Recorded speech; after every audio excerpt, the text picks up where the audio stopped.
Hi viewers, you are listening the Alphaking's Untold Stories, romantic audiobooks that will make your heart race, and you will enjoy it a lot. Don't forget to subscribe for more enchanting love tales. Chapter 1: The Invisible Woman. The rain had started 3 days ago and hadn't stopped since. It was a relentless gray curtain that turned the forest paths to mud and made every breath taste like rust and rotting leaves. I stood at the edge of the gathering clearing, my thin cloak doing little against the cold that seeped through fabric and skin alike. It settled somewhere deep in my bones, that chill, a permanent guest. Around me, women laughed and whispered, their youth shining like armor. Armor I had never possessed, not even when I'd had the years to claim it. 29 years old. In wolf society, I might as well have been ancient. A whisper cut through the drizzle, not bothering to be quiet. She's here again. Doesn't she know it's pathetic? I kept my eyes on the ceremonial fire in the clearing center, watching smoke curl upward to vanish into the heavy, weeping sky. The gathering of eligible females happened twice a year, a tradition older than memory. Unmated wolves from packs across the northern territories came together, alphas, betas, ambitious omegas, all seeking something. Power, security, passion, or simply the biological imperative that drove our kind to pair and bond. Everyone came looking for something. Everyone except me. I came because refusing would mean admitting what everyone already knew, that I was a failure, a woman who'd somehow let her prime years slip away like water through cupped hands. The other women wore their finest, hair braided with ribbons and stolen flowers, defying the damp. I wore what I always wore, simple gray wool, my pale hair pulled back in a practical knot. No adornments, no pretense. What was the point? The voice beside me was low, meant for my ears alone. You don't have to stay, you know. I turned to find Margot, one of the few who still spoke to me with something resembling kindness. She was barely 20, already courted by 3 different betas from prominent families. No one would blame you for going home, she said gently. Yes, they would. They'd whisper about it for months, about how Elara Vance finally accepted her place as a spinster, how she'd given up. The pity would be worse than the scorn. It would be an acknowledgement. I'm fine, I said, and even I didn't believe the hollow words. The drums began then, deep, rhythmic pulses that vibrated in my chest cavity, a second heartbeat not my own. The ceremony was starting. The males would enter the clearing, display their strength and status. Interested females would signal their availability through a complex dance of eye contact and body language, a dance I'd never quite mastered. Even when I was younger, I'd been too quiet, too uncertain, too something. The first alpha entered, a mountain of a man from the Ironwood pack. The energy shifted instantly. Women straightened, postures softening, throats bared in subtle invitation. He was handsome in a brutal, elemental way, all sharp edges and barely contained violence. His eyes swept the crowd with the disinterest of someone who knew he could have his pick. His gaze landed on a girl with jet black hair and skin like fresh cream. She couldn't have been more than 22. He nodded once, a king bestowing favor. She stepped forward, a radiant smile breaking across her face. Just like that, a future was decided. More alphas came. The ritual continued, a parade of strength and selection. I remained at the edge, a ghost haunting my own obsolescence. Then the air changed. It wasn't the drums, it wasn't the rain or the crackling fire. It was something deeper, something that made the very marrow in my bones hum a warning. Every wolf in the clearing turned as one toward the northern path. Even the newly formed pairs paused, their instincts screaming that something larger had arrived. He emerged from the tree line like a figure from the old stories, the ones mothers told to frighten children into obedience. tall, broad-shouldered, moving with a predator's fluid grace that made every other alpha look like a child playing at dominance. His hair was dark, almost black where the rain had soaked it. Even from this distance, I could see the silver threading through at his temples. "Spirits preserve us," Margot breathed beside me, her hand clutching my arm. "That's Kaelen Thorne, the alphaking himself." My heart stuttered, a trapped bird against my ribs. Everyone knew the name. Kaelen Thorne, ruler of the Northern Coalition, the most powerful alpha in 5 generations. He commanded not just a pack, but an alliance of 12 territories, held together by his strength and the brutal efficiency with which he'd crushed rebellions. He was legend made flesh. And he was here, at a common gathering where he had no business being. And he was also, if the stories were true, tragically unmated. His mate had died years ago. He'd never chosen another. The clearing fell into a silence so profound I could hear the hiss of rain hitting the hot stones around the fire. Kaelen stood at the circle's edge, water streaming from his dark coat. I watched his eyes move across the assembled females. His expression was unreadable. Not hunger, not interest, just emptiness, a vast hollow void where something vital should have been. Those storm-gray eyes passed over me, kept moving. I exhaled a breath I hadn't known I was holding. Of course, what had I expected? "He won't choose anyone," someone murmured nearby, voice bitter with disappointment. "He never does. He just comes, watches, and leaves. It's like he's looking for something he knows doesn't exist." I understood that bitterness. Every unmated female here probably had harbored some secret fantasy of catching a king's eye, of being the one to fill that terrible emptiness. But Kaelen Thorne was famous for his rejections, for the way he could look at the most beautiful, accomplished females and find them utterly wanting. I should have left then. I should have slipped away while everyone's attention was fixed on him, a final retreat with the tattered shreds of my dignity. But my feet were roots sunk deep into the muddy earth. I stood frozen as his gaze completed its circuit of the clearing, and started a second pass, this time slower, more deliberate. His eyes swept back and stopped. On me. Toward me. The crowd parted like water, every person stepping back to clear a path for their king. I heard Margot make a small, choked sound beside me, surprise or fear or envy, I couldn't tell. My own thoughts had fragmented into white noise. This isn't happening. This can't be happening. But it was. He crossed the clearing with that same lethal grace, never breaking eye contact, and stopped directly in front of me. Up close, he was even more imposing. Not just his size, but the raw, alpha power that radiated from him like heat from a forge. This was dominance in its purest, most terrifying form. "Your name." His voice was deep, rough, like gravel sliding over stone. "Elara." I hated the tremor in my voice, hated how small I sounded. "Elara Vance." "Elara," he said, slowly, as if tasting the syllables. Then, impossibly, he did something that made my entire world tilt sideways. He reached out. His hand was large, scarred across the knuckles. He didn't touch my skin, but his fingers came beneath my chin, a silent command to lift my gaze fully to his. "How old are you, Elara Vance?" The question was a blade thrown into the silence. I felt the shock ripple through the crowd. Age was everything in our world. To ask it so directly was to acknowledge the elephant in the clearing, that I was past my prime, past the age when females were considered desirable. 29, I whispered. Why lie? He could probably sense it on me anyway, the way my body had already begun the slow, silent decline from peak fertility. Something shifted in his expression. Not disappointment, not disgust. Something else, a flicker of recognition. "Perfect," he said.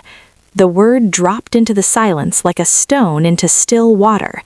I stared at him, certain I'd misheard. What?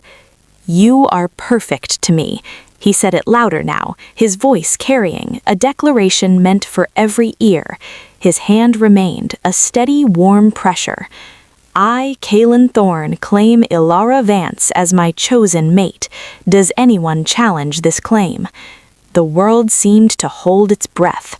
Challenge an alpha king? No one was that foolish, but the shock itself was a kind of resistance. I could feel it, the confusion, the disbelief, the simmering anger from those who thought themselves worthier. An older woman, a senior female from a prominent pack, stepped forward. Her voice was carefully respectful but firm.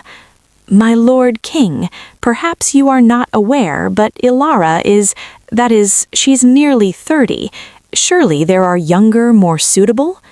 I know exactly what she is, and I know what I want. Kaelen looked back at me, and this time I saw something in those gray eyes that made my chest constrict. Loneliness. The same aching, hollow isolation I carried in my own bones. Will you accept my claim, Elara? This is insane. This is impossible. This is a dream from which I will wake cold and alone in my narrow bed.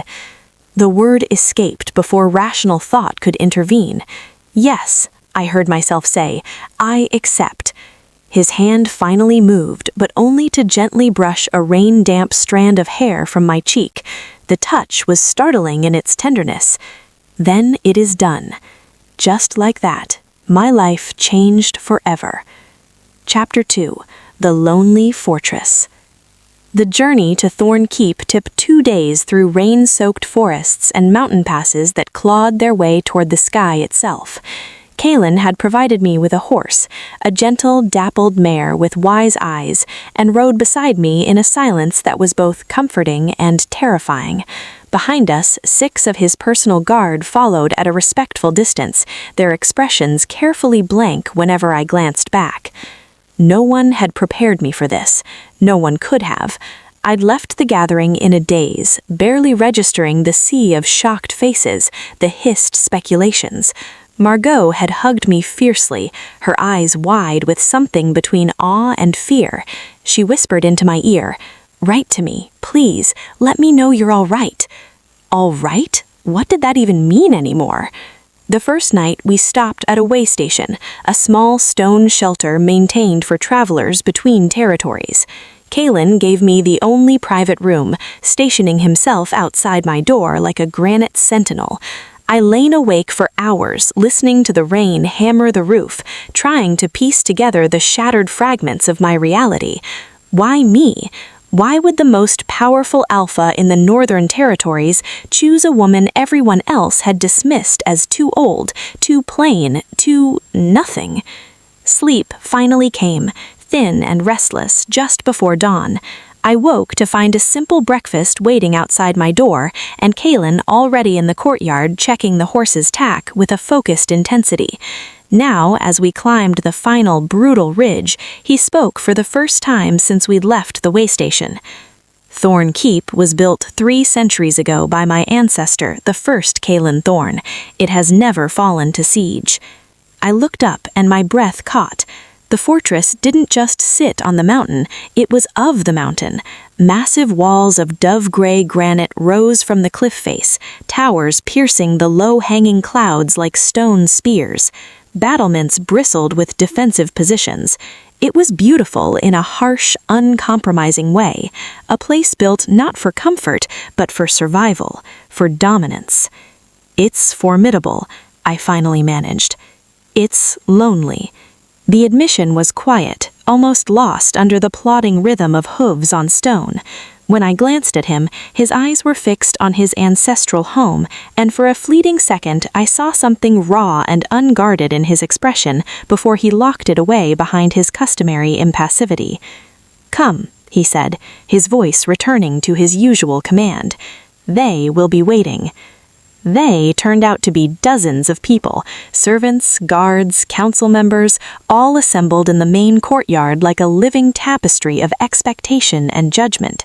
I felt their stares like physical touches as Kaelen uncame and came to help me down.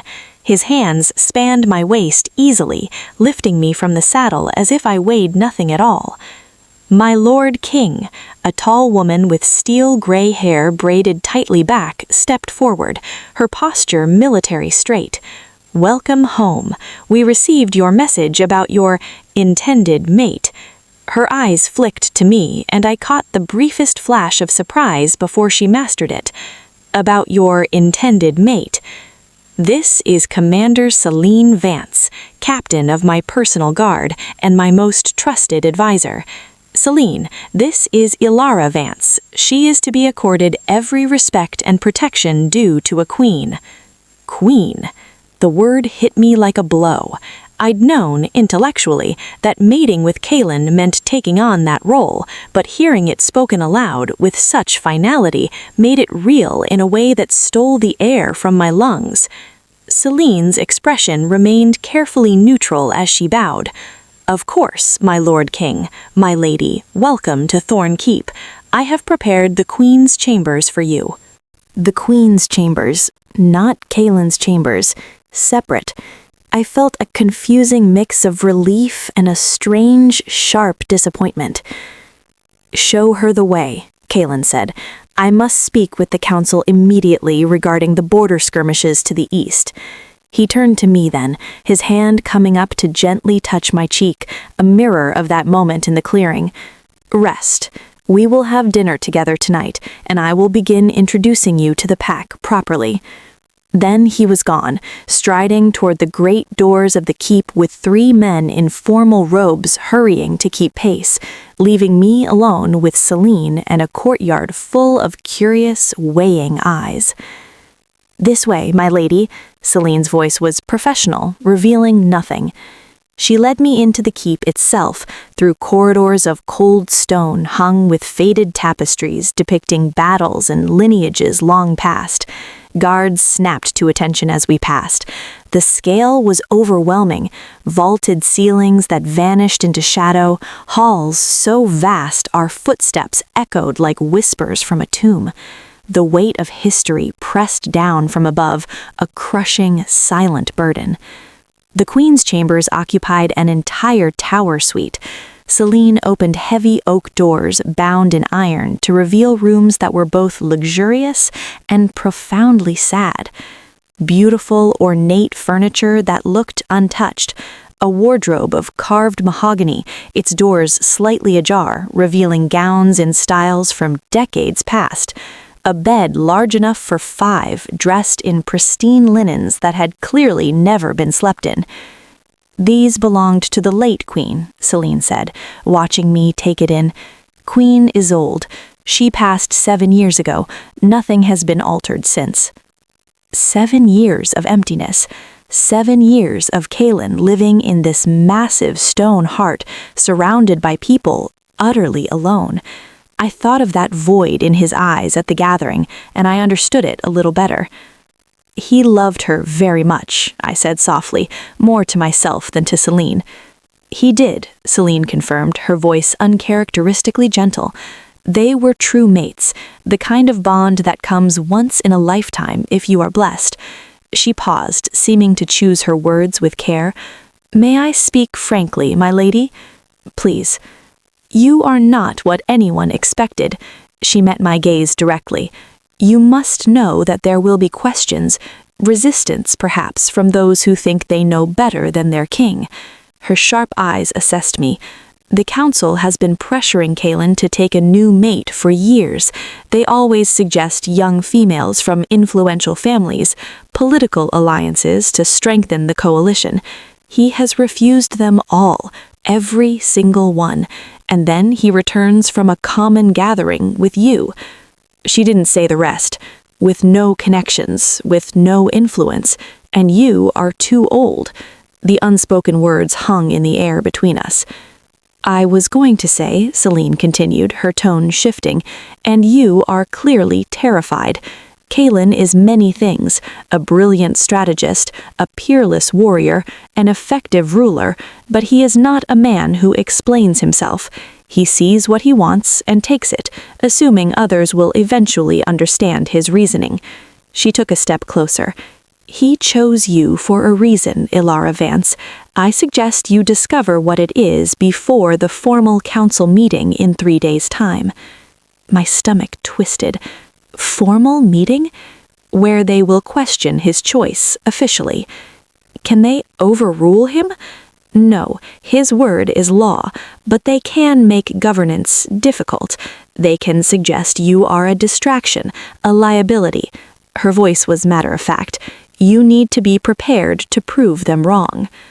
After she left, I stood in the center of those haunted, beautiful rooms, and the weight of impossibility settled over me like a shroud.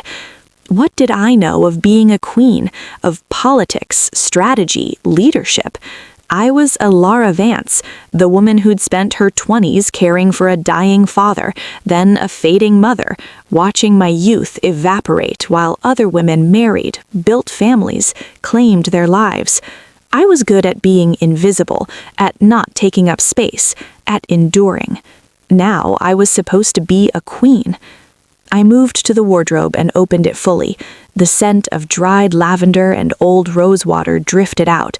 I ran my hands over the gowns that belonged to Isolde, exquisite things in emerald silk, deep burgundy velvet, midnight blue satin, all made for a woman taller, curvier, more substantial than I could ever be.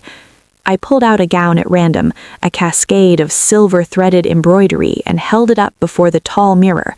The fabric swallowed me.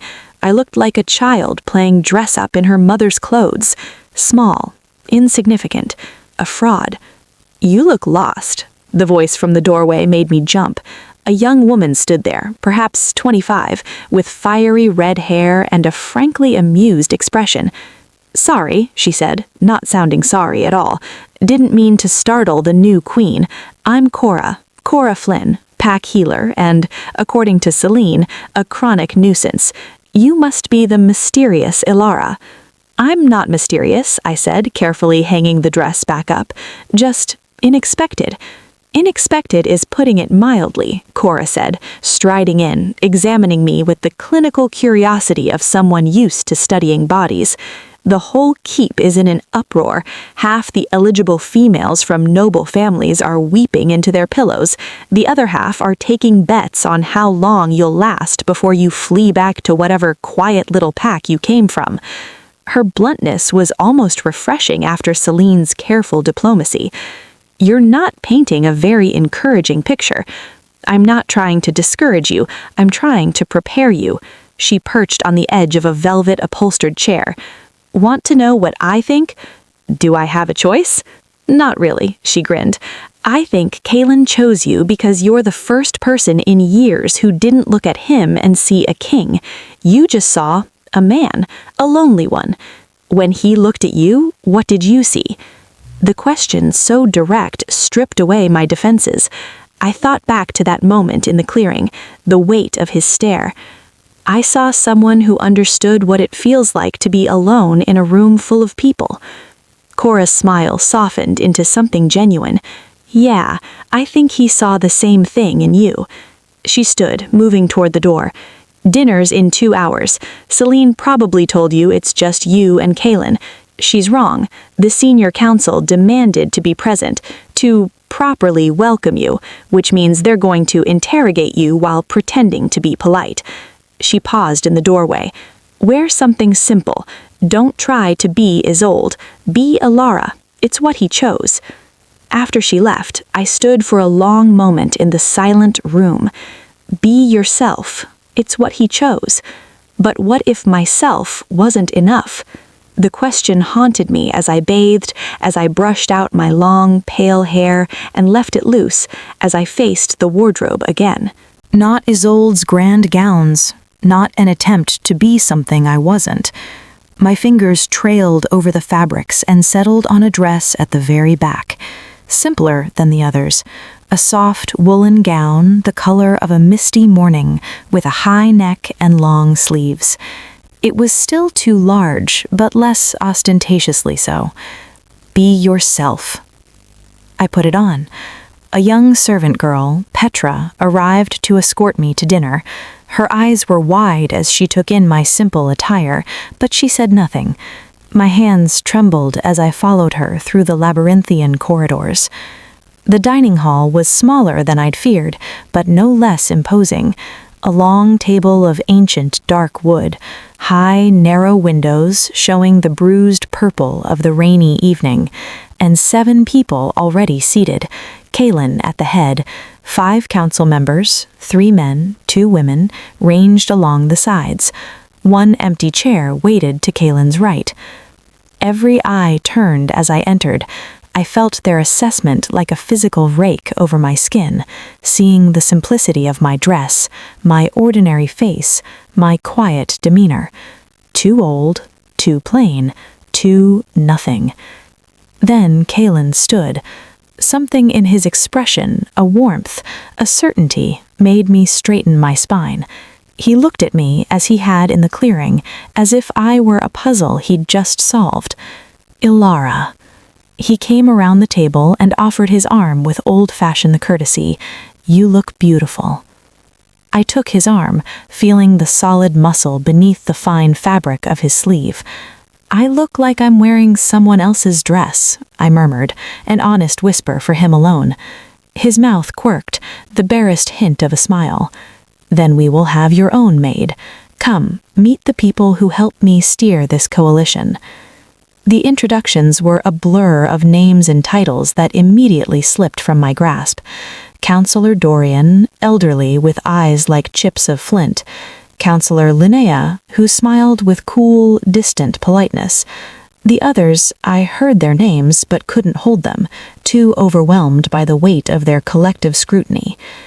Dinner was an exquisite torture. Between courses of roasted game and winter roots, the questions came. Polite, precise, deadly. Tell us of your family, my lady. Do you have any useful connections? Have you any experience in pack administration or diplomacy? Are you capable of royal duties?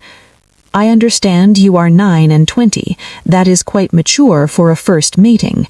Why are you so old and still unmated? I answered with blunt honesty, because I had no skill for political evasion. My family was small, unimportant. My father a tracker, my mother a weaver, both gone. No siblings, no influential relatives. I'd spent my adult life in caregiving, not statecraft. With each answer, I watched the council's expressions settle into deeper skepticism. Finally, Councillor Dorian set down his wineglass with a deliberate clink. With all due respect, my Lord King, I must ask, what qualities does Lady Elara possess that make her suitable to be our queen? The table froze. Servants paused mid-step. Kaelen's hand, resting on the table near mine, moved to cover my fingers. His touch was warm, grounding, an anchor in the sudden storm. She understands loyalty, Kaelen said, his voice low but carrying absolute authority. She understands sacrifice, and she sees me as I am, not as a title, not as a symbol. Those qualities are worth more than any political alliance. But surely, Councillor Linnea began. This discussion is concluded. Kaelen's tone brooked no argument. Elara is my chosen mate. Your role is to support her, not question my decision. The rest of the meal passed in a thick, uncomfortable silence. Later, Kaelen walked me back to my tower. In the dim torchlight of the corridor, I finally found my voice, thin and shaky. They despise me. They fear change, he corrected, stopping outside my door. He turned to face me fully. Elara, you must understand, the council expects a mate who will bear strong heirs, cement alliances, present a flawless image. They want a young, biddable female who will be decorative and manageable. And I am none of those things. Exactly. His hand rose, his knuckles brushing my cheek with that same startling tenderness. I have spent 7 years pretending I could rule as half a person, that I could lead without anyone truly seeing me. And then I saw you, standing at the edge of that gathering, wearing your solitude like a cloak, and I thought, Here is someone who understands. Tears pricked at my eyes. I willed them not to fall. I don't know how to be a queen, Kaelen. I don't know the first thing about any of this. I do not need a queen. He leaned closer, his storm-gray eyes holding me captive. I need a partner, someone real. Can you be that for me? I thought of running, of the terrifying simplicity of giving up, of returning to my small, invisible life. Then I thought of the hollow ache in his eyes, and how it mirrored the one in my own soul. I can try, I whispered. That is all I ask. He pressed a kiss to my forehead, a chaste, gentle benediction. Sleep well, Elara. Tomorrow we begin showing them who you really are. As I lay in Isolde's vast, cold bed that night, in rooms that whispered with another woman's ghost, I wondered if I had the strength to become what Kaelen needed, or if I would break us both in the trying. Chapter 3. The First Test. Morning came too quickly, a pale, watery light seeping through the narrow tower windows. I woke disoriented, for a moment believing I was back in my modest room in my old Packlands. Then the reality crashed over me. The high ceiling, the unfamiliar scents of stone and old lavender, and the profound silence. A soft knock announced Petra with a breakfast tray and an armful of fabric. "Good morning, my lady. The king requested these for you." She laid out several dresses on the bed, new ones, clearly made for someone of my stature, simple, well-tailored wool and linen in shades of charcoal, deep blue, and forest green. "He had the seamstress work through the night, my lady," Petra said shyly. "He said you would prefer practical." The gesture touched a deep, vulnerable place in my chest. He had listened. He had noticed. "They're perfect," I said, my voice thick. "Thank you." I chose the forest green dress. Petra helped me into it, then attempted to style my hair into something befitting a queen. I watched in the mirror as she worked, but no transformation occurred. It was still me. A little neater, perhaps, but still Elara Vance. Ordinary, unremarkable. "The king asks that you join him at the Western training grounds, my lady," Petra said, finishing with a simple braid. "He said to wear sturdy boots." Training grounds? Not a council chamber or a court reception. A flicker of curiosity sparked through my anxiety. Celine was waiting outside my chambers, falling into step beside me as I navigated the stone corridors.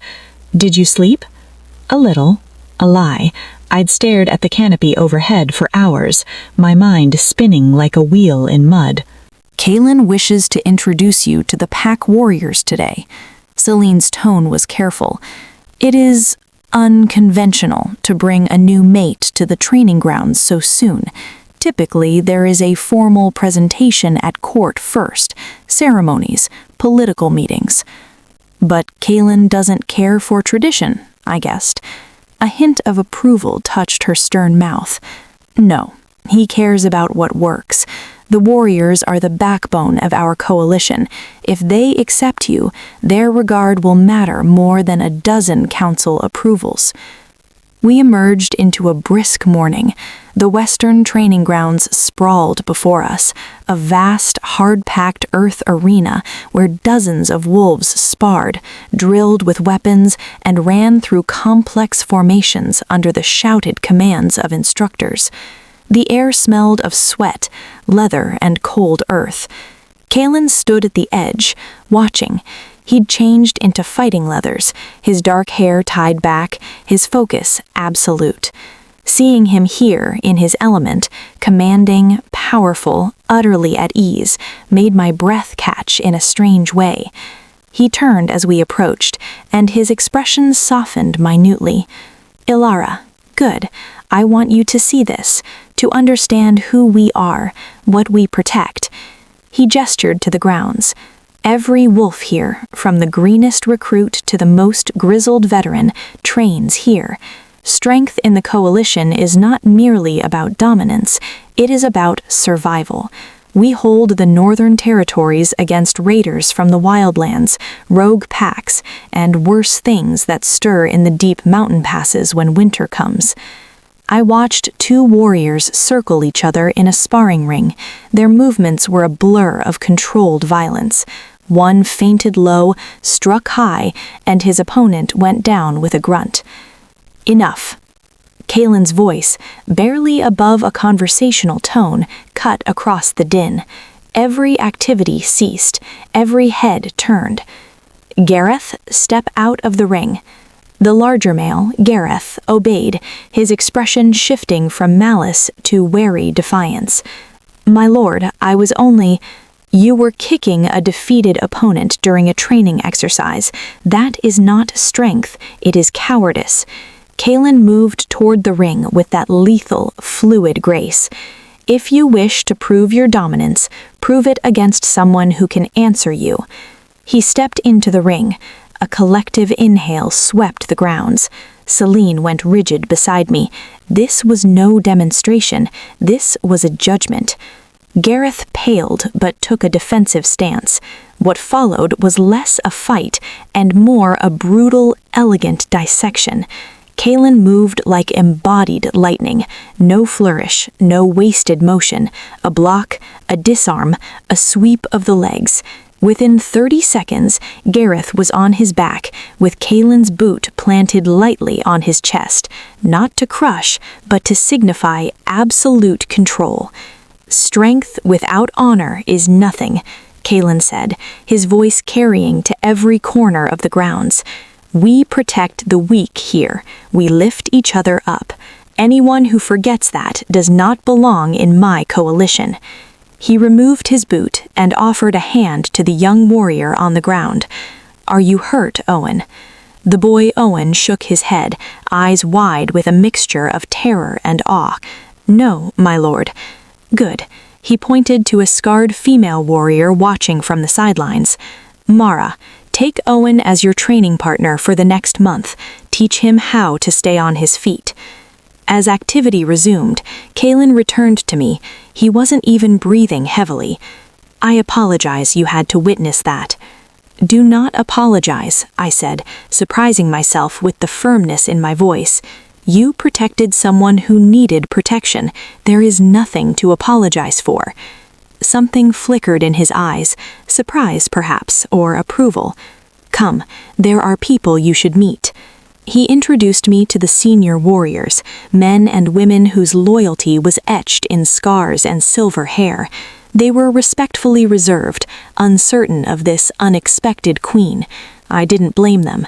Then we approached a sand table where 3 individuals were moving small carved figures, deep in discussion.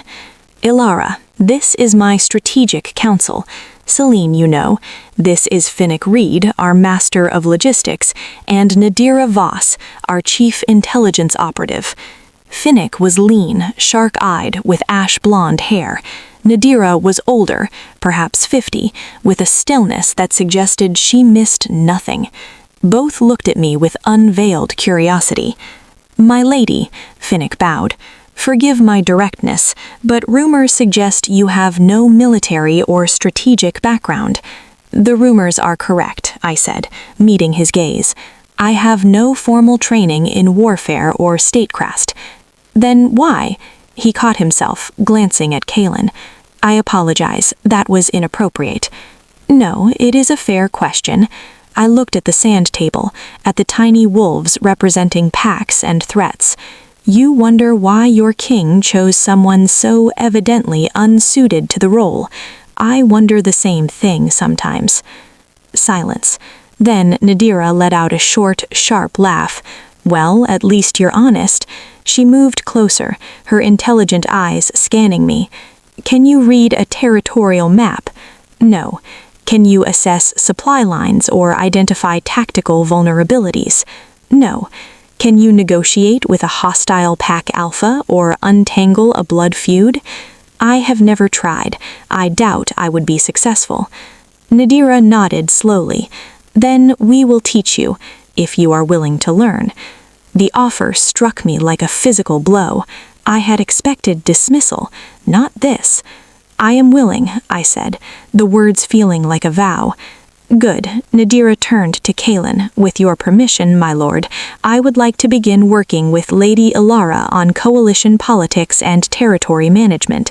If she is to be your partner in rule, she must understand the landscape." Kaelen's hand found the small of my back. "Only if Elara wishes." I thought of the council's disdain, of the monumental task ahead.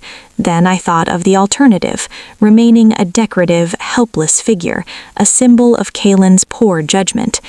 "When do we begin?" I asked. Nadira's smile was thin but genuine. "Tomorrow morning, after breakfast. Bring questions. You will have many." The rest of the morning was a whirlwind.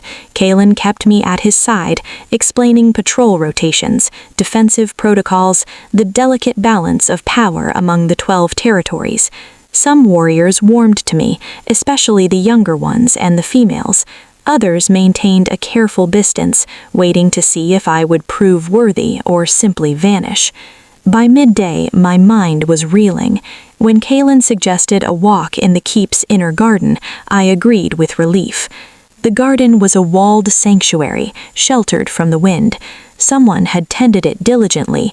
Late-blooming flowers clung to life, and herb beds released sharp, clean scents. "I planted this," Kaelen said quietly, leading me to a stone bench beside a trickling fountain. She said growing things balanced the death and violence of our duty. He was silent for a long moment. "I have not been able to come here since she left us, until today." The raw admission hung between us. "You must have loved her deeply," I said softly. "I did. She was light, laughter, everything I am not. We were true mates." He looked at his hands, scarred and powerful. "When she died, part of me was buried with her. The council does not understand why I chose you. They wanted a young female to bear heirs and forge alliances.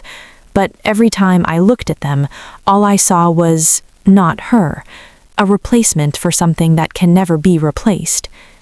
"And I am different," I whispered, understanding dawning, "because I am not trying to replace her. I am just me."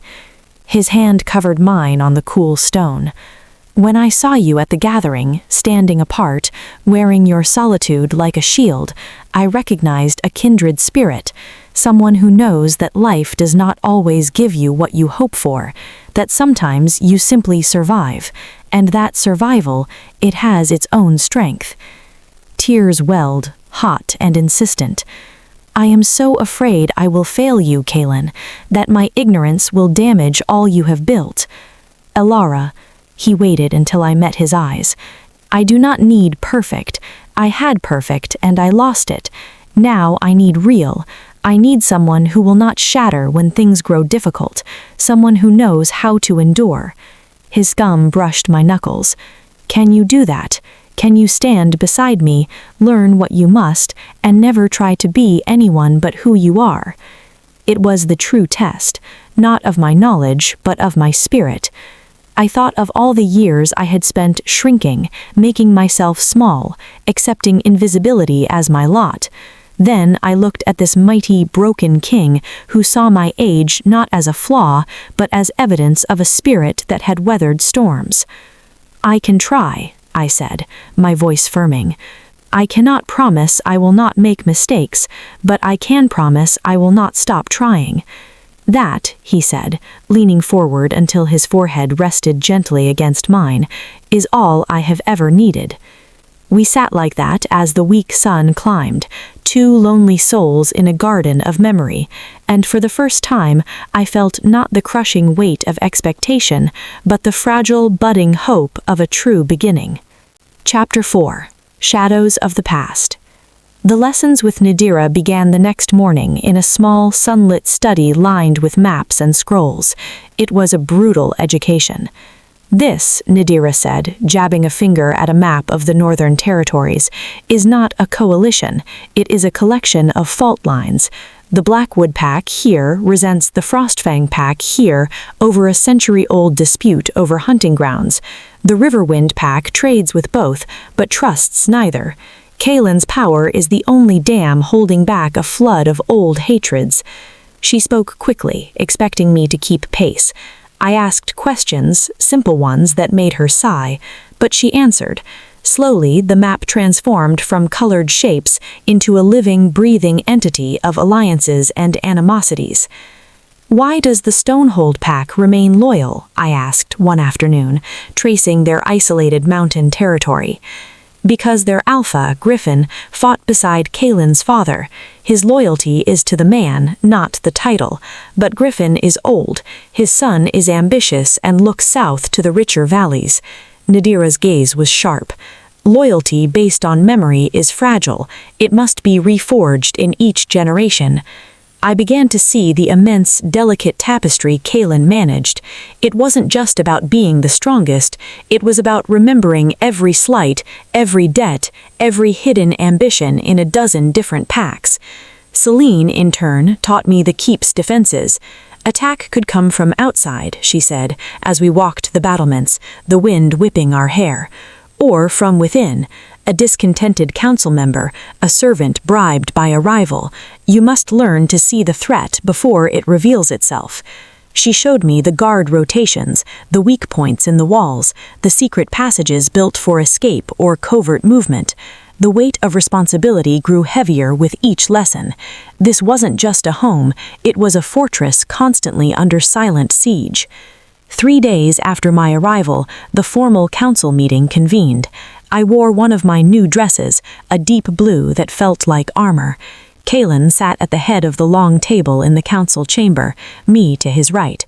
The 5 council members faced us, their expressions a mask of polite neutrality. Councillor Dorian began. "Lady Elara, we have reviewed what little is known of your lineage and experience. The coalition faces grave threats. Can you articulate what you believe you bring to the role of queen beyond our king's personal affection?" The question was a trap, dressed as courtesy. I felt Kaelen tense beside me. I took a slow breath, remembering Nadira's words about fault lines. "I bring a fresh perspective," I said, my voice quieter than I wished. "I see the coalition not as it has always been, but as it could be. I bring no old grudges, no entrenched loyalties to one pack over another." I met Dorian's flinty gaze. "And I bring the certainty that my loyalty is to Kaelen Thorne and the people he protects, not to politics." Councillor Linnea smiled thinly. "A noble sentiment, but sentiment does not secure borders or fill granaries. Our king needs a mate who can be a strategic asset. Can you be that?" Before I could answer, Kaelen's hand came down on the table, not loudly but with finality. "She is not a strategic asset. She is my chosen partner. Your task is to integrate her into the governance of the coalition, not to debate her qualifications. That matter is closed." The meeting continued, a tense negotiation over border patrols and grain tariffs. I listened, trying to follow the threads. My silence felt like failure. Afterwards, in Kaelen's private study, I slumped in a chair by the fire. I was useless in there. "You were present," he corrected, pouring 2 cups of spiced wine. "That is the first step. They must grow accustomed to your presence, to your right to be there. The rest will follow." He handed me a cup. "You spoke well. You reminded them that loyalty to the person can be stronger than loyalty to the position. They still think you've made a mistake. Let them think it," he said, sitting opposite me, his gaze steady. "Time will prove them wrong." But time, I was learning, was a luxury in short supply. A week later, a messenger arrived from the eastern border, his horse lathered and near collapse. Raiders from the uncharted wildlands had attacked a remote village. Lives were lost, stores plundered. Kaelen's council assembled in the war room within the hour. Maps were unfurled, troop numbers debated. "It's a probing strike," Finnick said, pointing to the location, "testing our readiness. If we respond weakly, they will return in force." "We must respond with overwhelming strength," Celine stated, "a full contingent from the keep garrison, joined by warriors from the nearest allied packs, a show of unified force." "And who will lead it?" Counselor Dorian asked, though his eyes slid to Kaelen. The answer was obvious. Kaelen was already studying the map, his jaw tight. I will go, with 50 of our best. We leave at first light. A cold knot formed in my stomach. He was leaving. For how long? Into danger. The council was dismissed to make preparations. Kaelen turned to me. Walk with me. We went to the gardens, now tinged with the gold of late afternoon. The wildland raiders are savages, but not fools, he explained quietly. They strike when they sense division or weakness. My absence will be noted. The council, some may see an opportunity to question you, to test you. I will be fine, I said, the words automatic. He stopped, turning me to face him. Elara, listen. Selene will remain as Castellan, in command of the keep. Nadira will advise you on political matters. Trust them. But the final authority in my absence rests with you as my mate. Do not let Dorian or Linnea bully you into decisions. Listen, learn, but trust your own judgment. The responsibility was a mantle of lead. What if I make a wrong choice? Then we will fix it when I return. His hands came up to cradle my face. I would not leave if it were not necessary. This coalition is a fragile piece. If the raiders believe we are vulnerable, every rival and rogue will descend upon us like vultures. I understand, I whispered, leaning into his touch. Just come back. I swear it. He pressed his forehead to mine, a gesture that was becoming our silent vow. Use this time. Learn the keep. Learn its people. Let them learn you. That night, I helped him prepare. I asked sensible questions about supply lines and messengers, trying to memorize everything. But underneath the practical fear, a deeper, more personal dread uncoiled. The thought of this stone fortress without his anchoring presence was terrifying. At dawn, I stood on the battlements with Selene and watched him ride out at the head of his warriors. He looked back once, raising a hand in farewell. He did not smile, but his eyes held mine until the trail curved into the pine forest and he was gone. The silence he left behind was deafening. Selene broke it. Come, my lady, the daily reports await. And just like that, my trial began. Chapter 5. The Weight of the Crown. The first days of Kaelen's absence were a strange, suspended silence. The keep functioned around me, a complex machine, but I was a gear that didn't quite mesh. Council meetings were held, but my presence was often met with polite disregard. Servants obeyed, but their eyes held curiosity, not respect. I did as Kaelen advised. I walked the keep. I visited the kitchens, the infirmary, the stables. I asked the cooks about food stores, the healers about medicinal herbs, the stable master about the health of the horses. It was the work of a steward, not a queen, but it was work I could understand. Nadira continued my lessons, now with a sharper focus. With Kaelen gone, the Stonehold Alpha's son, Jarak, has refused the additional border patrols we requested, she said, tossing a scroll on the table. A small defiance, but a telling one. He is testing the limits of your authority. What should be done? I asked. Officially, nothing. To confront him now would show insecurity. We note it. We remember it. Her look was pointed. Leadership is often about choosing which battles to fight later. Other battles, however, arrived unbidden. On the 5th day, a disturbance erupted near the training grounds. 2 young warriors from different packs within the coalition had come to blows over some insult. By the time Selene and I arrived, a crowd had gathered, tension thick in the air. The warriors, bloody and snarling, were being held apart by their comrades. One was from the Frostfang pack, the other from Blackwood, the 2 with a century-old feud. He said my father was a coward at the Battle of Greythorn, the Frostfang youth spat. Because he was, the Blackwood boy shot back. Selene stepped forward, her voice cracking like a whip. Silence! You disgrace your packs and your king with this brawling. The crowd quieted, but the anger simmered. All eyes then turned to me. This was my test, not in the council chamber, but here in the dirt. I felt a flash of paralyzing fear. Then I thought of Kaelen in this same yard defending young Owen. We protect the weak here. We lift each other up. I walked between the two held warriors. They were just boys, really, flushed with pride and rage. "What are your names?" I asked quietly. "Taryn, my lady." "Cedric," the other grumbled. "Taryn, Cedric." I looked from one to the other. "The Battle of Greythorn was your grandfather's. Its grudges are not yours to inherit. Your fight today does not honor their memory. It dishonors the coalition that now keeps both your families safe." I echoed Kaelen's words without planning. A ripple went through the crowd.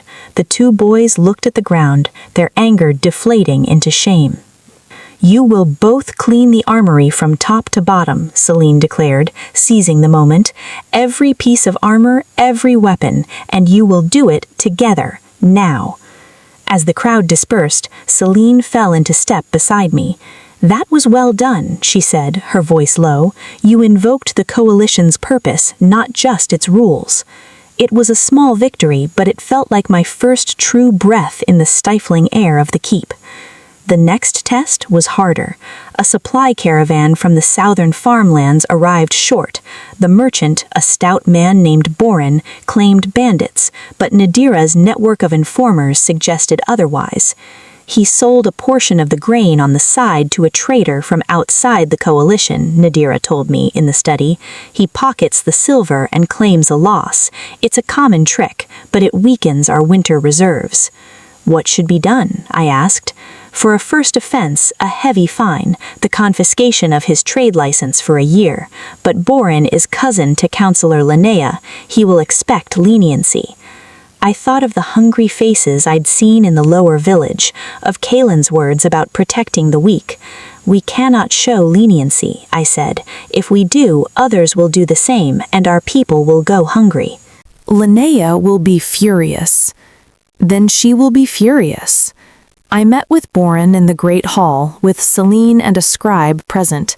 I laid out the evidence from Nadira's agents. His bluster faded into panic, then a wheedling plea about his family, his connections. "The fine will be paid in full," I said, my voice not wavering, "and you will not lead a caravan into Thorne territory for 2 years. The silver you gained will be used to replenish the missing supplies from your own coffers." He left, sputtering with indignation. Counselor Linnea requested an audience that very hour. Her anger was icy, controlled. "You overreach, my lady. Boren is a loyal subject. This heavy-handedness will frighten other merchants from trading with us." "It will frighten dishonest merchants," I corrected. "Honest ones will be glad of the fairness. The king's first duty is to his people, not the connections of his counselors." She left with a stiff back, the unspoken threat hanging in the air. I had made an enemy. But that evening, as I took my solitary meal, the master of the kitchens sent word that the village baker, having heard of the judgment, had sent up a fresh loaf of honey bread with his thanks. A small thing, but it felt like a fragment of true respect, earned, not given. The days stretched into a week, then 2. Messengers came and went from Kaelen's force. They were engaged in a running chase with the raiders, pushing them back into the wildlands. He was safe, he was victorious, but he was not home. The loneliness was a physical ache. The bed in the Queen's chambers was vast and cold. I took to working late in Kaelen's study, surrounded by his things, his scent on the chair, the ghost of his presence a poor substitute, but better than nothing. One night I found a small leather-bound book tucked behind others on a shelf. It was a journal of sorts, filled not with state matters but with observations. Isolde loves the first snow. She says it makes the world new. Another entry, "The alliance with Riverwind is secure, but their alpha watches me like a hawk. Trust is a river that flows both ways." And one dated 7 years ago, just a few shaky words, "The light is gone, the world is stone." I closed the book, my heart aching for him. He had loved so deeply, and his loss had carved a canyon through his soul. My presence wasn't about filling that canyon, it was about building a bridge across it. I was learning, I was enduring, but the true crisis was still to come. Chapter 6: The Sanctuary. It was on the 17th day that the girl arrived. She came just after dawn, stumbling through the main gate half frozen and wild-eyed, supported by 2 guards who found her on the road. Her name was Lyra. She was 17, with the lean build of a tracker and eyes shadowed by pure terror. Celine brought her to the great hall where I was reviewing patrol schedules. The girl fell to her knees, her whole body trembling. "Please," she gasped, the word raw. "Sanctuary. I claim sanctuary under coalition law." Celine shot me a swift, significant look. Sanctuary was a sacred, ancient right. Any wolf fleeing persecution could claim it, and the ruling alpha was bound to hear their case and offer protection, if their claim was true. It was a law meant to protect the vulnerable, but invoking it was a serious political act. "Stand, Lyra," I said gently. "You are safe here. Tell me what you flee." Tears cut tracks through the grime on her face. "My father, he promised me to Alpha Vorlak of the Shadowmoor Pack. The alliance was signed last moon.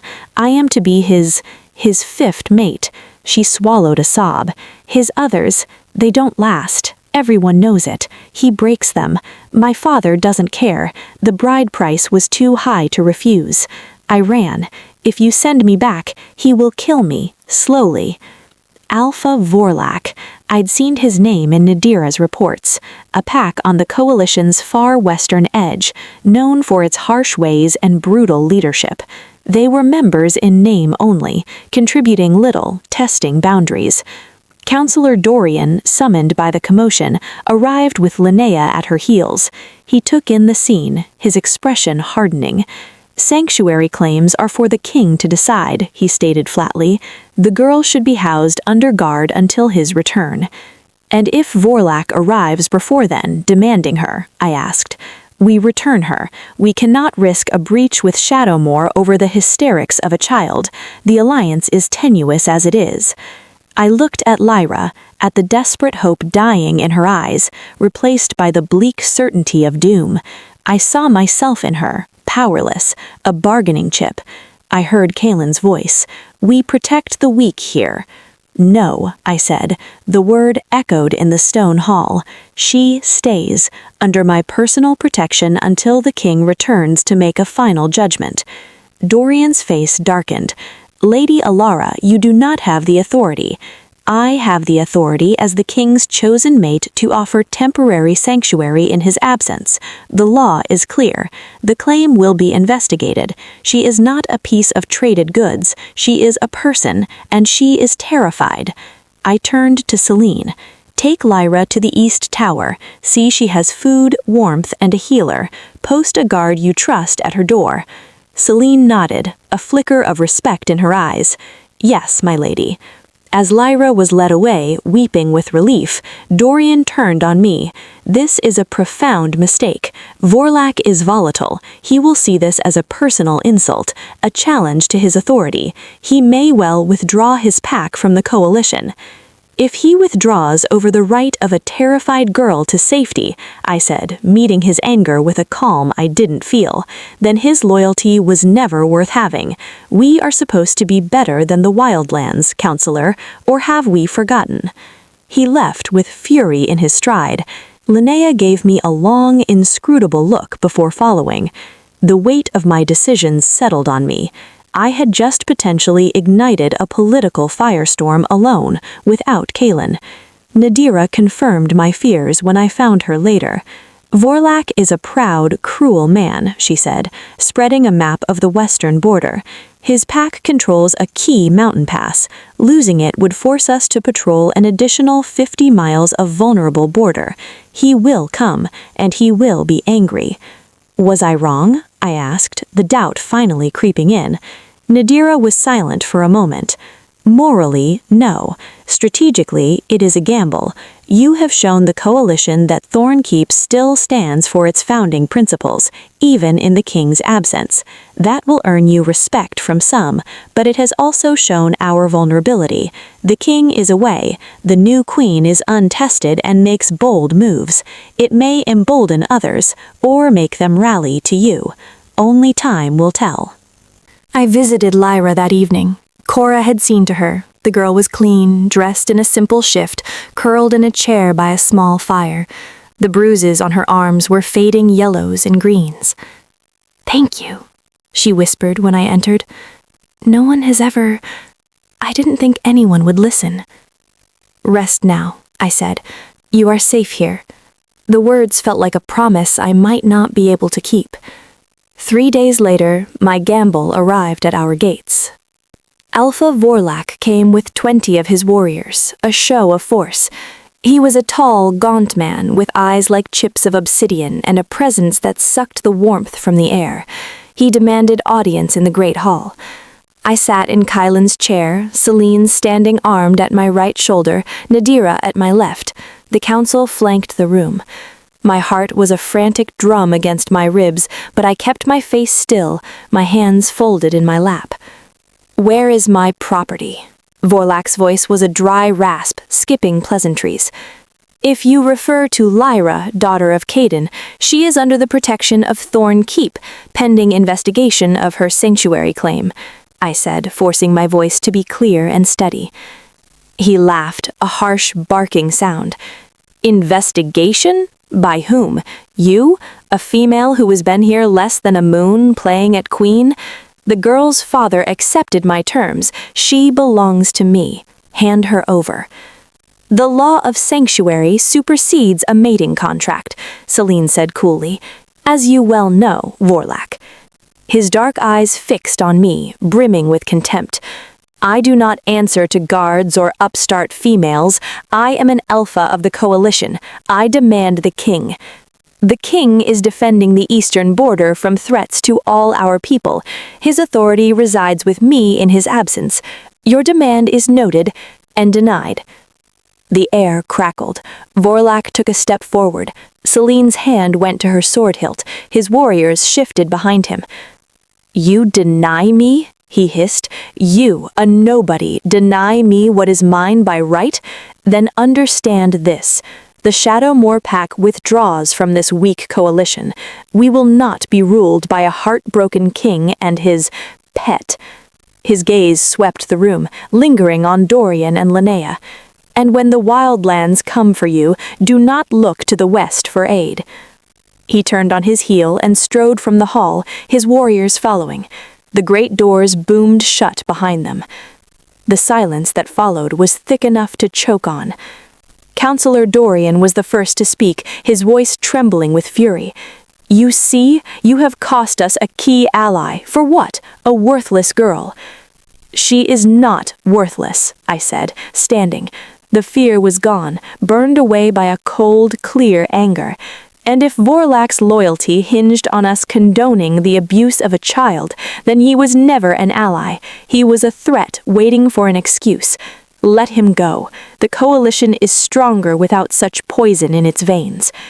I looked at the assembled faces, shock, anger, fear, and in a few, like Celine and Nadira, a grim satisfaction. The king charged me with holding this keep in his stead. That is what I have done, not by cowering before a bully, but by upholding the law that makes us more than just a collection of packs, that makes us a people. I left the hall, my legs shaky but my head high. The crisis was not over. Vorlak's withdrawal would have repercussions, but in that moment I had not wavered. I had ruled. That night, a sealed message arrived from Kaelen, carried by a weary messenger. It was brief. "Raiders scattered, border secure, returning within the week. Hold fast." At the bottom, in darker ink, as if added later, "I hear you are holding court. I am proud." Tears blurred the words. He was coming home, and he was proud. For the first time I felt not like an imposter in a queen's dress, but like someone who might, one day truly earn the title. Chapter 7. The King's Return. The morning Kaelen was due to return, the keep was a hive of tense anticipation. Scouts had sent word at dawn. The king's party was 2 hours out. The air itself seemed to vibrate with the news. I stood on the battlements, wrapped in a heavy cloak against the bite in the air, watching the eastern road wind through the autumn-burned forest. Celine stood beside me, her usual stoicism softened by what might have been relief. "You handled Vorlak well," she said abruptly, not looking at me. It was a clean break, better now than later, when his treachery might have cost lives in a real conflict. Dorian does not agree. Dorian sees coins and treaties, not people. Kaelen has long tolerated his counsel for the sake of stability, but his patience has worn thin. She finally glanced at me. "You acted as Kaelen would. That is what matters." A shout went up from a watchtower. Riders emerged from the tree line. Even at a distance, I could pick out Kaelen at the front, riding his massive black stallion. The knot of anxiety that had lived in my chest for 3 weeks began to loosen. By the time they clattered into the main courtyard, a crowd had gathered. I descended the steps to meet him, my heart in my throat. He dismounted, his movements fluid but carrying the weariness of a long campaign. There was a fresh scar on his cheekbone, a thin red line against his weathered skin. But his eyes found me instantly, and the warmth in them was momentarily chased away by a warmth that stole my breath. "My lord," I said, the formal greeting feeling inadequate. "Elara." He closed the distance, his hands coming up to grasp my shoulders. He looked at me, a searching gaze that took in every detail. "You are well? Truly?" "I am. And you? Your wound?" I reached up, my fingers hovering near the scar. "A scratch, it is nothing." But his eyes held a question, a concern for more than physical safety. "Celine's reports were thorough. I hear you have been busy." "There is much to discuss," I said quietly. "Later." He raised my hand to his lips, a courtly gesture that sent a shock through me. Then louder for the crowd. "The eastern border is secure. The wildlanders will not trouble us again this season. Tonight we feast our warriors." A cheer went up. The immediate tension broke into celebration. As Kaelen gave orders for the care of the men and horses, his presence seemed to expand, filling the spaces that had felt so empty. The keep breathed again. Our private audience came hours later, after he had bathed and the feasting was underway in the great hall. We met in his study. He listened in silence as I recounted the weeks, the small victories with the warriors, the merchant Boran, the brawl, the sanctuary of Lyra, and the confrontation with Vorlak. When I finished, he leaned back in his chair, steepling his fingers. "You find Linnea's cousin. You invoked my words to quell a pack feud. You denied a coalition alpha, risking a breach to protect a girl you did not know." He paused. "And you did not once send a panicked message begging me to return." "I wanted to," I admitted, "every day." "But you did not, because you understood the duty." He stood and came around the desk, kneeling before my chair so our eyes were level. It was a shockingly humble posture for the Alpha King. "Elara, you have not simply held the keep, you have led it, with courage, with principle, and with a wisdom that has nothing to do with years of training." His praise washed over me, a healing balm. "Dorian believes I have weakened us. Dorian believes strength is only in numbers and treaties. True strength is in unity of purpose. You reminded everyone in this keep of our purpose. That is worth more than Vorlak's treacherous alliance." He took my hands. "You have proven yourself to them, and to me." The depth of emotion in his gray eyes was overwhelming. This was not the lonely, empty king from the gathering. This was a man seeing a future he had not dared to hope for. "What happens now?" I whispered. "Now," he said, rising and pulling me to my feet, "we face what comes next, together." The next days were a whirlwind of reunion and reassessment. Kaelen called a full council. He listened as Dorian laid out the costs of my decisions with cold precision. Then he listened as Selene and Nadira gave their accounts, highlighting the rise in morale among the common warriors and the messages of support from smaller packs who had heard of Lyra's sanctuary. When Dorian finished, Kaelen spoke. The coalition was founded on law that protects the weakest among us. Lady Elara upheld that law. In doing so, she has shown the true character of Thorne rule. Vorlak revealed his own. I would rather rule a coalition of 5 loyal packs than 12 held together by fear and compromise with tyrants. He looked at each council member in turn. My mate's authority is my authority. Any who have difficulty with that may retire from this council. There will be no further debate. It was a definitive royal end to the matter. Dorian looked as if he had swallowed a stone, but he bowed his head. The balance of power in the room had subtly, permanently shifted. Lyra was formally granted permanent sanctuary. Kaelen met with her, heard her story himself, and offered her a place within the keep. She chose to train with the healers under Cora. The light that returned to her eyes was my greatest reward. One evening, a week after his return, Kaelen found me in the library. I was struggling through a history of the coalition's founding. "Walk with me," he said. He led me not to the gardens, but up a long, spiraling staircase to the highest battlement of the keep. The world spread below us, a tapestry of forest, mountain, and distant torchlight from allied packs. "This is what we protect," he said quietly, his arm brushing mine as we leaned on the stone parapet. "It's beautiful," I said, meaning it. The vastness was no longer intimidating, but a responsibility I was beginning to share. "Elara," his voice changed, grew more intimate. "When I lost Isolde, I believed my heart had turned to stone. I believed my duty was to be a king, not a man. The council's suggestions for a mate felt like insults to her memory and to my own existence." He turned to face me, the wind tugging at his dark hair. "You were not an insult. You were an answer. You asked me once why I chose you.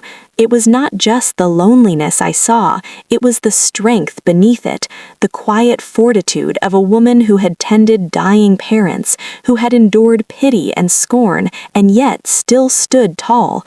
You have a ruler's heart, not one bred for it, but one forged in life's fires." He cupped my face, his thumb stroking my cheek. "I did not bring you here to replace a ghost. I brought you here to build a future with me. Will you?" It was not a question of acceptance. We were already mated by declaration. It was a question of commitment, of heart. I placed my hand over his, holding it against my face. My life was a waiting room until I met you, Kaelen. Every loss, every lonely year, it all led me to that clearing, to you. My answer is yes. My heart is yes. He didn't kiss me. The moment was too profound for simple physicality. Instead, he leaned his forehead against mine, our breaths mingling in the cold, high air, and we stood as partners, as equals, under the watchful stars, the kingdom we would build together laid out at our feet. Chapter 8. Whispers of Rebellion. The peace that followed Kaelen's return was deep, but it was not idle. The confrontation with Vorlak had sent ripples through the coalition. Some packs, long chafing under the Shadowmoor Alpha's harsh influence, sent pledges of renewed loyalty. Others, who had benefited from Vorlak's lenient border lookaways for their own trade, grew quiet and watchful. Nadira's network of informants buzzed with activity. Jarek, the Stonehold heir, has been seen meeting with envoys from the Silverpine Pack, far to the south, she reported one afternoon in the strategy room. What could Jarek offer them? Kaelen asked, his gaze fixed on the map where wooden tokens represented pack strengths. Access, I said, the pieces clicking together from my lessons. Both men looked at me. Stonehold controls the Iron Pass. If Jarek promised them passage through Coalition lands, or even just looked the other way, Silverpine raiders could strike at our southern territories, stretching our defenses thin. It's what Vorlak would have done from the west. Kaelen's eyes gleamed with approval. Exactly, a pincer movement, using discontent within to weaken us for an attack from without. He moved the Silverpine token. Nadira, I want eyes on Jarek, discreetly, and double the patrols on the southern border near Stonehold lands. It was a new kind of dance, this strategic planning. I was no longer just a student. My observations were weighed and considered. The council meetings grew more focused, the old guard's skepticism forced to give way to practical necessity. Yet the human element remained. Lyra blossomed under Cora's tutelage, her natural keenness making her a quick study with herbs and poultices. She still started at loud noises, and her smile was rare, but it was genuine. She sought me out sometimes to show me a new plant she'd dried, or to ask quiet questions about the keep. Her trust was a fragile, precious thing. One such evening, as we walked the inner courtyard, she hesitated. "My lady, there is talk among the servants in the lower village." What kind of talk, Lyra? She bit her lip. They say that Vorlak is not just sulking in his mountains. They say he is gathering others, those who think the king is weakened by his choice. She glanced at me, afraid she'd given offense. Weakened by choosing me, I said gently. She nodded. They whisper that a king ruled by his heart cannot be strong in battle, that the alliance with Shadowmoor was the first thread to pull, and the whole tapestry will unravel. It was the fear Dorian had voiced, now spreading among the people. Perception was becoming reality. Thank you for telling me, Lyra. It is important to know. I brought the whispers to Kaelen that evening. He listened, his expression grim. Fear is a weapon. Vorlak wields it well. He cannot defeat us in open battle, so he seeks to erode confidence from within. He paced before the fire. We must give the people something else to believe in, not just strength, but unity, prosperity. His solution was a royal progress, a journey through the heartland territories of the Coalition. Not with a full warband, but with a modest retinue, to show presence, to hear grievances, to remind them the king was not a distant tyrant, but their protector, and to show them their new queen. It is a risk, Celine cautioned. Outside these walls, you are more vulnerable. Vorlak or his allies could see it as an opportunity. Staying here, hiding, is a greater risk, Kaelen countered. It confirms the whispers that I fear to show my face. We will go, and you, my fierce captain, will ensure we are not vulnerable. The planning was frantic. We would visit 3 key territories over 2 weeks: the fertile Riverwind lands, the Frostfang holdfast, and the strategic crossroads held by the Blackwood pack. Each visit was a diplomatic tightrope. I was fitted for traveling clothes that were still fine enough for court appearances. I studied the dossiers on each alpha and their families, their known grievances and alliances. The night before we left, anxiety coiled in my stomach. Kaelen found me on the battlement again, staring into the dark. You are worried. I am the unknown variable, I said. They will all be staring at me, judging whether you were wise or foolish. What if I say the wrong thing? What if my mere presence inflames tensions? He stood beside me, his shoulder warm against mine. You will not say the wrong thing because you speak from honesty, not deceit. And your presence is not a weakness, Elara. It is our strength. You see people, not just problems. They will feel that. Let them see the woman who saved a frightened girl because it was right. Let them see the queen who understands sacrifice. That is a language every wolf understands. His faith was a torch in the darkness. I clung to it. At dawn, we rode out. Kaelen, myself, Celine with a hand-picked guard of 20, and Nadira, whose eyes missed nothing. Lyra stood on the steps with Cora, waving shyly. The memory of her face, full of hope instead of terror, solidified my resolve. This was not just about proving myself, it was about proving that the world Kaelen and I were trying to build, one of law and mercy, was possible. Chapter 9. The Riverwind Accord.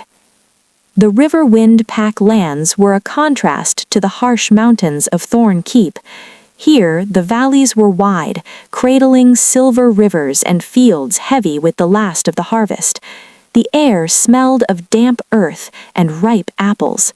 The Alpha, a robust man named Theron, with a booming laugh and shrewd eyes, greeted us at the boundary stones with his full family and senior warriors. His welcome was outwardly warm, full of ceremony. But as we were led to his longhouse for a feast, I felt the weight of assessment. Theron's gaze lingered on me, curious, calculating. The feast was lavish. During the third course, Theron leaned toward Kaelen, his voice jovial but his eyes sharp. "We were surprised by the swiftness of your mating, my king, and the choice. The capital has been buzzing with little else." Kaelen took a slow drink at his wine. "When one finds what is right, Theron, there is no sense in delay. My mate has already proven her worth 10 times over, defending the laws of the coalition in my absence." Theron's brows raised. "So the tales are true? The sanctuary? The stand against Vorlak?" "They are," I said, speaking for the first time. All eyes turned to me. "The law exists to protect all, from the highest alpha to the lowest pup. To ignore it for convenience would make us no better than the lawless ones we keep from your borders." Theron's mate, a serene woman named Elara, a coincidence that made me start, gave me a small, approving smile. Theron studied me anew. "A principled stance, though principles can be costly, as we now see with Shadowmoor's defection. Loyalty bought by overlooking cruelty is no loyalty at all," Kaelen said, his tone leaving no room for argument. "It is a crack in the foundation. Better to find it and repair it now than have the whole structure collapse." The conversation moved to trade, to harvest yields, to the maintenance of the river patrols. I listened, occasionally asking a question about the weaving techniques of Riverwind women or the health of their orchards. It was small talk, but it was genuine interest, and I saw the tension around the table ease slightly. The true test came the next morning. Theron invited Kaelen to review his militia. As we walked through the training yard, a voice rang out, loud and belligerent. "Is it true the new queen is barren, that the king chose an old maid who can give him no heir?" The yard froze.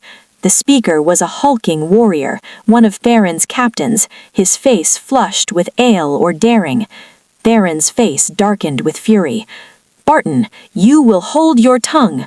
But Kaelen raised a hand, silencing him. His expression was deadly calm. He turned to me, a question in his eyes. He was giving me the field. My face burned with humiliation, the old vile fear laid bare in public. But beneath the shame, anger ignited, a clean, sharp flame. I walked toward the warrior, aware of hundreds of eyes on me. I stopped before him, forcing myself to look up at his sneering face. "My ability to bear children," I said, my voice clear and carrying in the utter silence, "is a matter between my mate, the spirits, and myself. It is not a subject for your speculation, nor a measure of my worth. The king did not choose a broodmare, he chose a partner. He chose someone who understands that the strength of a pack, of a coalition, lies not only in the warriors it breeds, but in the justice it upholds, the compassion it shows, and the loyalty it inspires." I took a step closer, my gaze unwavering. You question your king's judgment. You question the honor of your future queen. So I ask you, Captain Barton, where was your courage when the Wildlanders raided the eastern villages? The king led the charge. Where was your voice when a girl fled brutality, seeking the protection of our law? I gave it. You have strength of arm, I see that, but do you have strength of character? The man's sneer had vanished, replaced by shock, then by dawning shame. He looked from me to Kaelen, whose proud, fierce expression was answer enough, and then to his alpha, Thorne, who looked ready to skin him alive. Barton lowered his eyes, then his head. I spoke out of turn, my lady. I beg your pardon, and yours, my king." The apology was gruff, but it was real. A murmur ran through the crowd, not of scorn, but of something like respect. Thorne expelled a heavy breath. "A month on latrine duty, Barton, and be grateful our queen has a merciful heart." As we walked away, Kaelen's hand found the small of my back. He said nothing, but the pride in his touch was louder than any words. Later, in private, Thorne was apologetic. "My deepest regrets, my king, my lady. The man is a loyal fighter, but has the tact of a wild boar." "Loyal fighters need to understand what they are fighting for," Kaelen said. "Today, my mate taught him. That lesson will spread." Before we left Riverwind, Thorne offered a new proposal, a joint venture to build a granary on the border between our lands, to ensure food security for both packs in lean winters. It was a tangible gesture of solidarity, stronger than any oath. As we rode out, Nadira fell in beside me. "Well played, my lady. You turned an insult into a lesson. They will not soon forget it.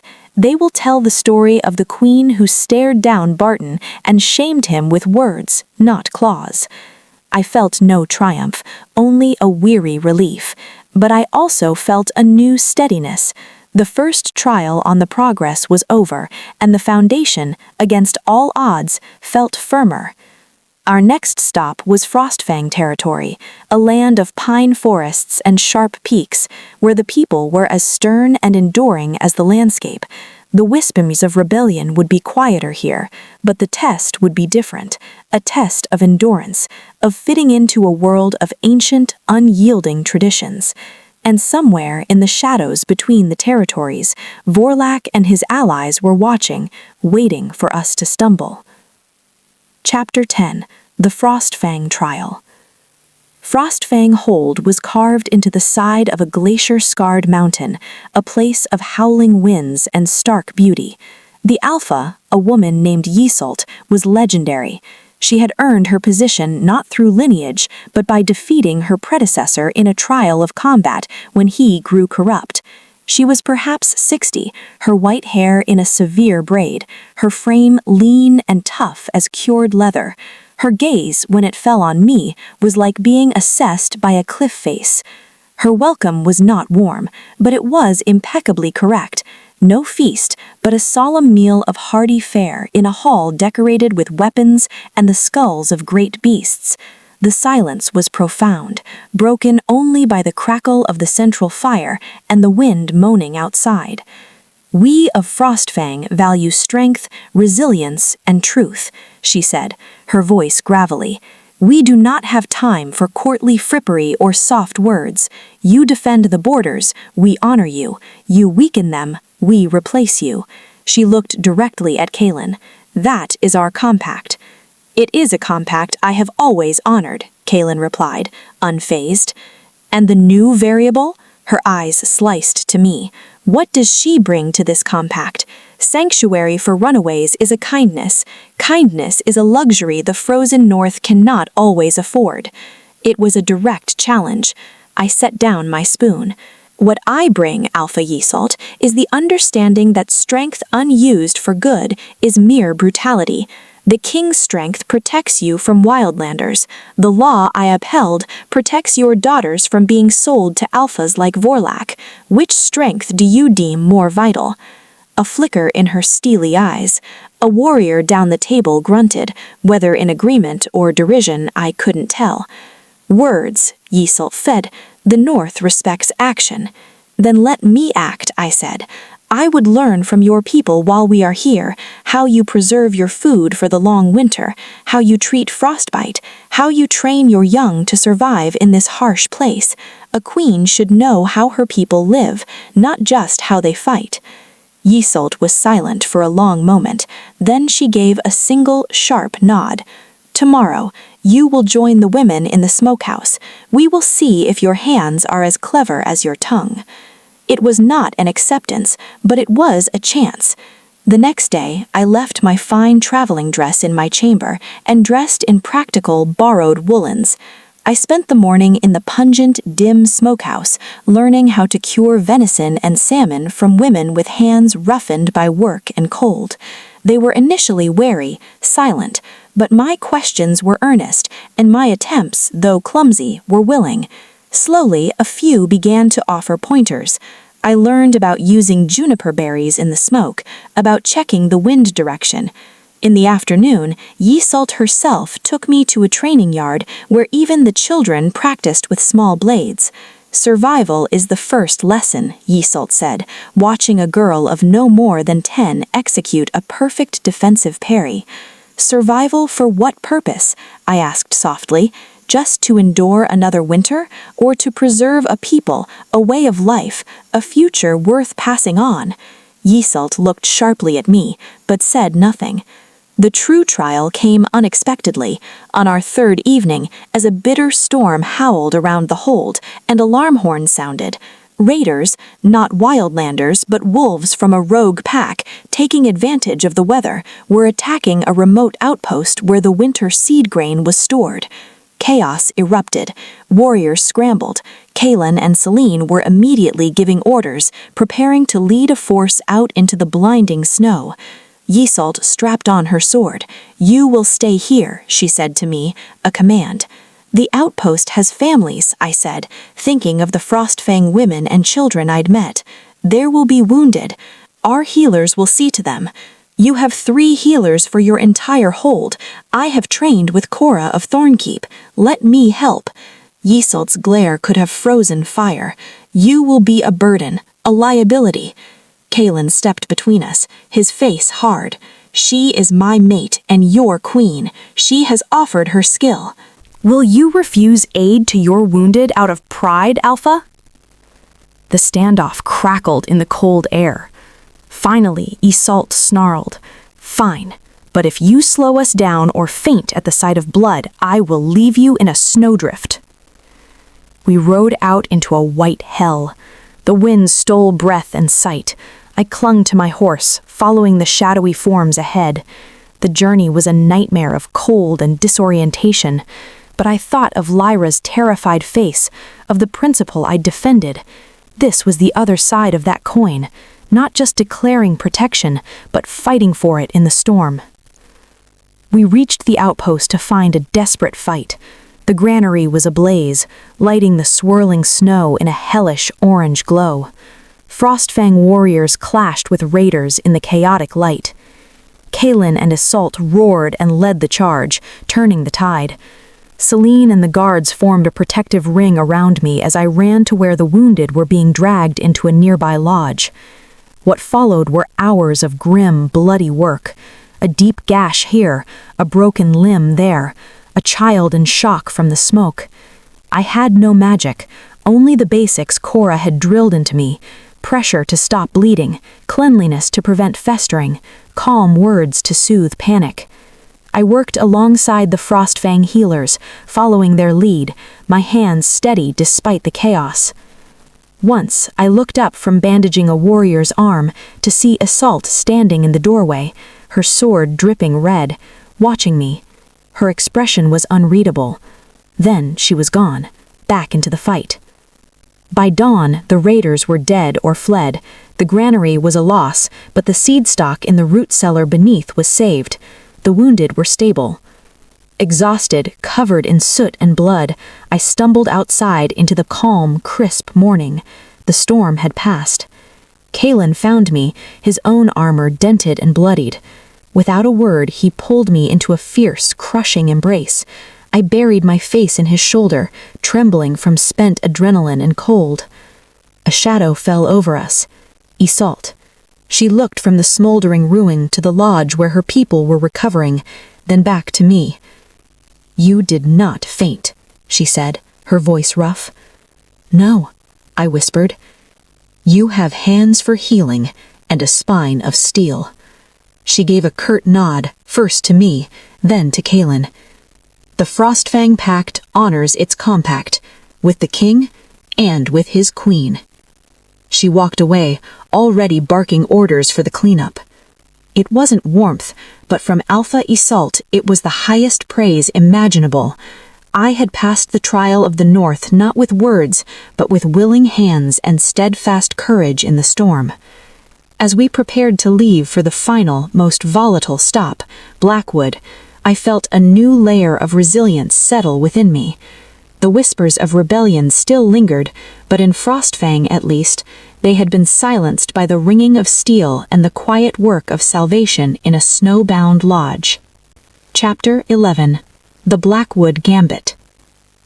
Blackwood territory was a place of deep, ancient forests and deeper, older grudges. The Alpha, Brynmore, was a man who wore his suspicion like a second cloak. His pack had the blood feud with Frostfang, and though he paid lip service to the coalition, his loyalty was known to be transactional. Of all our stops, this was the nest of the Viper. We were received with flawless, cold ceremony at his timber fortress. Brynmore was all sharp angles and calculated smiles. His eyes, however, held a constant, watchful tension. His senior warriors watched our Thorne guards with barely concealed hostility. The first dinner was a tense affair. Brynmore made a point of extolling the pragmatic leadership of the now exiled Vorlak. A man who understood that a pack's strength is its own first priority, he said, swirling his wine. A pack that looks only to itself will soon find itself alone. That is the purpose of the coalition. Kaelen replied, his tone neutral. Purpose can shift with the wind, can it not? Brynmore's gaze slid to me. New influences bring new interpretations of purpose. The subtle jab hung in the air. I kept my expression placid, my hands folded. Nadira, seated further down, was watching Brynmore's captain, a man named Draven, with particular intensity. That night, in the quarters allotted to us, Nadira delivered her report. Draven has been absent from the keep for days at a time recently. My contact in the stables says he returns with his horse lathered from the southwest. Towards Silverpine territory, Kaelen finished, his face grim. And Jarek's lands lie between. The connection is being made. We are sitting in the heart of the conspiracy, Selene muttered, hand on her sword hilt. We are where we need to be, Kaelen said, to see it and to stop it. But we must have proof, not just suspicion, and we must be careful. Brynmore would love a tragic accident to befall us on his lands, giving him cause to break away in grief. The next day, Brynmore proposed a hunt, a traditional way for alphas to bond. Kaelen agreed, knowing refusal would show fear. Selene insisted I remain at the fortress, surrounded by guards. I agreed reluctantly, a knot of fear in my stomach as I watched Kaelen ride into the dark woods with Brynmore and a party of hunters from both packs. The hours dragged. I occupied myself by walking the fortress grounds with 2 guards, trying to glean any useful information.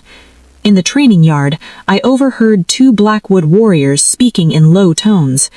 Tonight, after the feast, when the moon is high, Draven's orders. The signal? The horn. 1 long blast, then we secure the gates. No one in or out. My blood ran cold. They were planning a coup for tonight, to seize the fortress, trap us inside, and presumably hand Kaelen over to his enemies or kill him in the chaos. I hurried back to our quarters, my mind racing. I found Nadira and Selene. We have to warn Kaelen. They're moving tonight. Selene immediately began buckling on her armor. I'll take 2 men, find him in the forest. It's a trap, Selene, Nadira said calmly. The hunt is the first move, to isolate him. If you ride out, you'll be ambushed. If you stay, you're trapped. Bryn Mawr has thought this through. Then what do we do? I asked, desperation clawing at me. Nadira's eyes were like chips of flint. We turn his plan against him.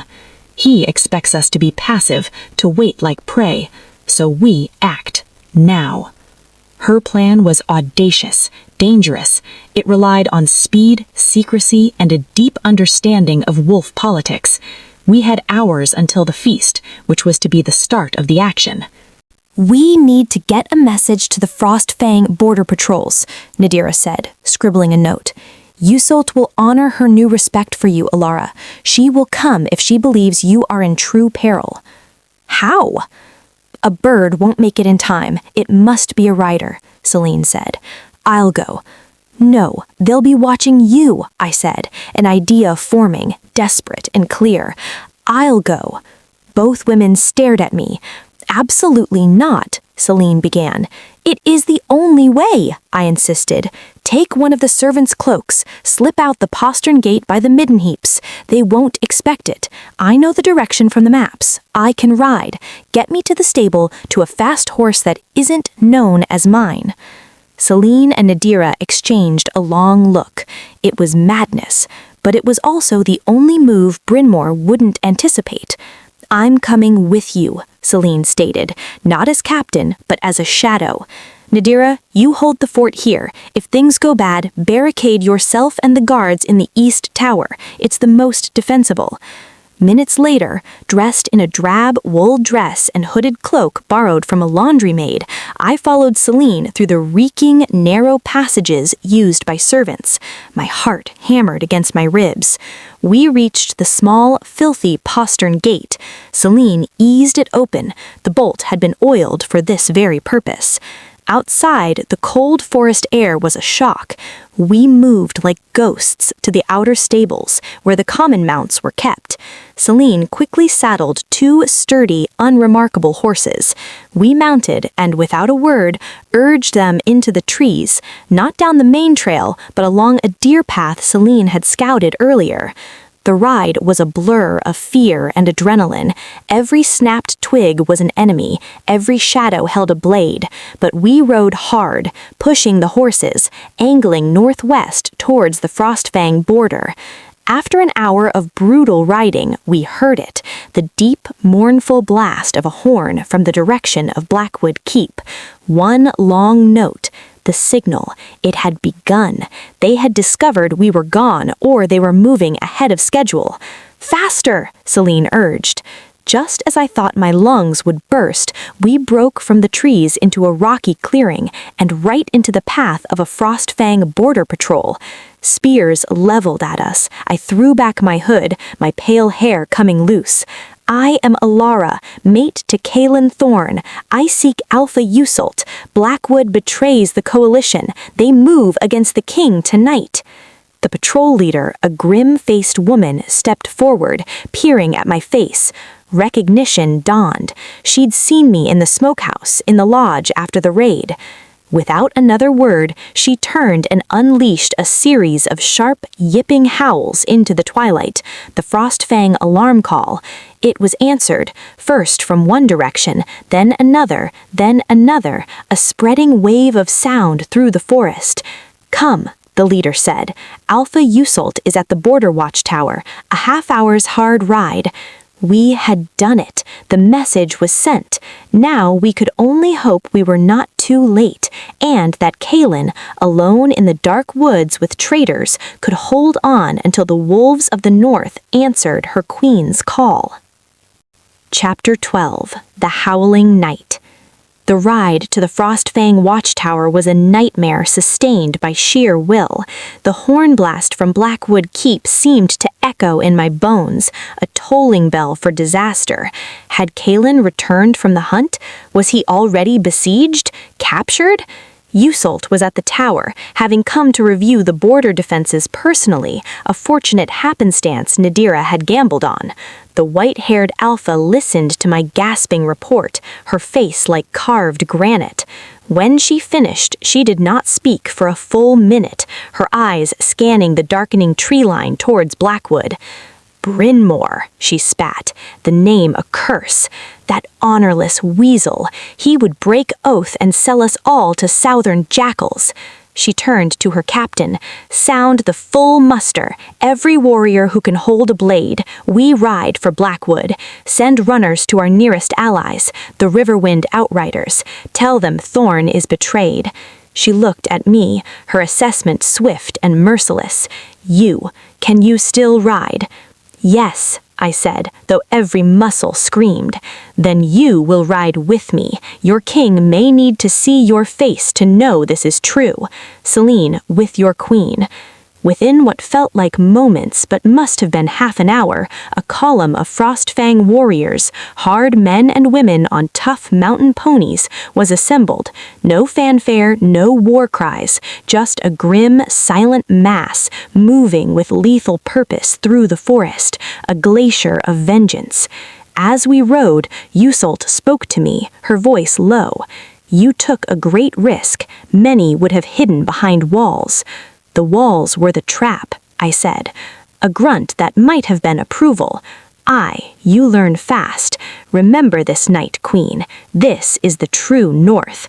Not just snow and stone, but the blood debt between allies. Brynmore has forgotten that. We will remind him. We approached Blackwood Keep from the north, using game trails known only to the Frostfang. The moon was high when we saw the glow of the keep through the trees, and we heard the sounds, not of celebration, but of combat. Clashing steel, roars, the thump of siege engines. They're already at it, Celine hissed. He's holding them off. My heart leapt. He was alive. He was fighting. Yseult raised a fist, halting the column. She listened, her head cocked. The fighting is concentrated at the main gate and the eastern wall. He has control of the inner bailey. Brynmore must have tried to take him when he returned from the hunt, but Thorne was ready. He's bottled them in the outer yards. She began issuing orders with rapid-fire precision. First group with me. We hit the eastern wall from the outside, draw their forces. Second group, follow the queen and her captain. There's a breach in the old wall on the south side, near the tannery. It's narrow, poorly guarded. Get inside, find your king, and reinforce him. How do you know of a breach? I asked, stunned. A grim smile touched her lips. I have planned the taking of Blackwood Keep since I was a girl. Some feeds are old. Tonight we fight for a new cause, but the plans still serve. Go, and may your spirits be with you. Celine and I, along with 20 Frostfang warriors, peeled off from the main force. We moved like wraiths through the dank, boggy ground south of the keep. Just as Yseult had said, there was a section of the timber palisade that had sagged and rotted, partially concealed by thorny brambles. 2 Blackwood guards were posted there, looking bored and distracted by the noise from the main fight. They died quickly and quietly, taken down by Frostfang arrows. We scrambled through the foul-smelling breach, emerging near the reeking tannery vats.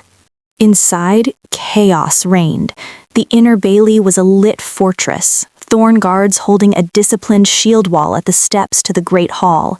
The outer bailey swarmed with Blackwood warriors, but they were disorganized, caught between the force inside and the new assault now hitting their eastern wall with ferocious intensity, Yseult's distraction. We fought our way across the crowded yard, a wedge of Frostfang steel. I had no weapon but a small dagger Celine had thrust into my hand. I stayed in the center of the wedge, my eyes scanning desperately for Kaelen. Then I saw him. He was a pillar of battle on the steps, his sword a blur of silver rallying his men. Brynmore was facing him, but even from here I could see the Blackwood Alpha was flagging, his betrayal having granted him no supernatural strength. Our Frostfang wedge crashed into the flank of the Blackwood force surrounding the steps. The surprise was total. The disorganized rebels broke, scattering. Kaelen saw us, saw me. His eyes widened in shock, then blazed with a ferocious joy. With a roar that shook the very stones, he broke from his position and charged down the steps, cutting a path directly towards us. In moments, we were together. He was bloodied, bruised, but whole, his energy undimmed. His free hand gripped my arm, hard enough to bruise. "You foolish, brave, incredible woman," he breathed, his voice raw. "Yseult?" "Attacking the east wall. Riverwind is alerted." He nodded, the strategist instantly seeing the new battlefield. "Then we end this, now." He turned, raising his voice to a thunderous command that cut through the din. "Bryn Mawr, you face your king. You face the true wolves of the north. Lay down your arms and only you will pay the price. Fight on and every traitor here will feed the crows." The authority in his voice was absolute. The fighting near us sputtered and died. Blackwood warriors looked around, seeing the Frostfang warriors now inside their walls, hearing the sounds of Yseult's assault, realizing their plat had shattered. One by one, weapons clattered to the bloody cobblestones. Bryn Mawr stood alone before the great hall doors, surrounded by his last loyal guards, his face a mask of hatred and despair. He saw Draven, his captain, lowering his sword. He saw the tide turned. With a scream of pure rage, he raised his sword and charged Kaelen. He never made it. 3 arrows from Frostfang, Thorne, and Riverwind bows, for Theron's outriders had just stormed through the broken main gate, struck him simultaneously. He fell, a puppet with cut strings, at the foot of the steps. Silence descended, broken only by the moans of the wounded and the crackle of fires. Kaelen stepped forward, looking over the defeated rebels, the loyal warriors, the allied alphas now entering the bailey. His gaze finally settled on me, standing at his side, covered in grime but unbroken. "The conspiracy is broken," he declared, his voice ringing in the sudden quiet. "The coalition stands. Let it be known, betrayal dies in the dark, but loyalty is rewarded in the light of a new day." He took my hand, lifting it high with his, a gesture for all to see, the king and the queen who had faced the night together and won. The Battle of Blackwood was over. The war for the soul of the coalition, however, had just been decisively won. Chapter 13. The Coronation of Trust. The aftermath of the Blackwood Rebellion was a vast, grim cleanup. The dead were honored or discarded based on their loyalty. The wounded were tended. Bryn Mawr's body was given to the flames without ceremony, his name struck from the Alliance rolls. In the cold light of morning, the leaders gathered in the great hall of Blackwood Keep, now under Thorne control. Kaelen sat at the high table, me beside him. To his right, Yseult of Frostfang, her expression of grim satisfaction. To my left, Theron of Riverwind, who had arrived with his warriors in the final hour. Nadira and Selene stood behind us, watchful. Before them stood the defeated Blackwood captains, including Draven and Jarek, the Stonehold heir, who had been captured trying to flee the keep during the fighting. He had been the link to the Silver Pine Pack, the promise of passage through the Iron Pass in exchange for support in a new Vorlak-led coalition. Jarek, son of Griffin. Kaelen's voice was like winter stone. "Your father is a loyal friend. Your actions have shamed him and endangered every soul in the north. What say you?" Jarek, young and arrogant, was now pale with fear. I sought only to advance Stonehold. Vorlok promised us the fertile valleys. My father is old, he cannot see." "Your father sees clearer than you." Kaelen's fist hit the table. "He sees that a pack's worth is measured by its honor, not its territory. For your treason, the sentence is death." Jarek flinched, closing his eyes. However, Kaelen continued, out of respect for Griffin and because your plot was crushed before blood was shed with Southerners, I commute your sentence. You will be stripped of your inheritance. You will serve 10 years in the Thorne Keep garrison, learning what true loyalty and duty mean. If you survive with honor, you may one day return to Stonehold as a simple warrior. Your father will name a new heir. It was merciful, but harsh. Jarek nodded, unable to speak, led away by guards. Then Kaelen turned to Draven and the Blackwood captains. Your alpha led you into treason. You followed. The penalty for rebellion is death for all captains. The hall held its breath.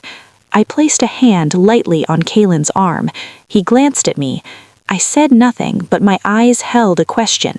He paused, then gave a slight, almost imperceptible nod. He was allowing me to speak. I stood. My Lord King, counselors, alphas, these men followed their alpha's command. To do otherwise in Blackwood would have meant death before last night. Their loyalty was misplaced, but it was loyalty nonetheless. I looked at the condemned men.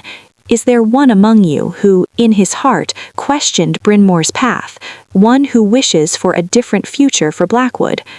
Silence. Then one grizzled captain, older than the rest, stepped forward. He had a fresh bandage on his arm. I did, my lady. His voice was hoarse. I spoke against the pact with Shadowmoor. Bryn Mawr beat me for it. I fought last night because my pack was under attack, not for his treason. Others murmured, a few nodding. What is your name? I asked. Gareth, my lady. Gareth, the Blackwood pack needs new leadership that remembers its oaths to the coalition. I looked at Kaelen, then at the assembled alphas. I propose clemency for those who renounce Bryn Mawr's treason here and now, and I propose Gareth serve as interim steward of Blackwood under the king's oversight until a new alpha, loyal to the coalition, can be chosen by the pack's elders and confirmed by the king. It was a radical suggestion.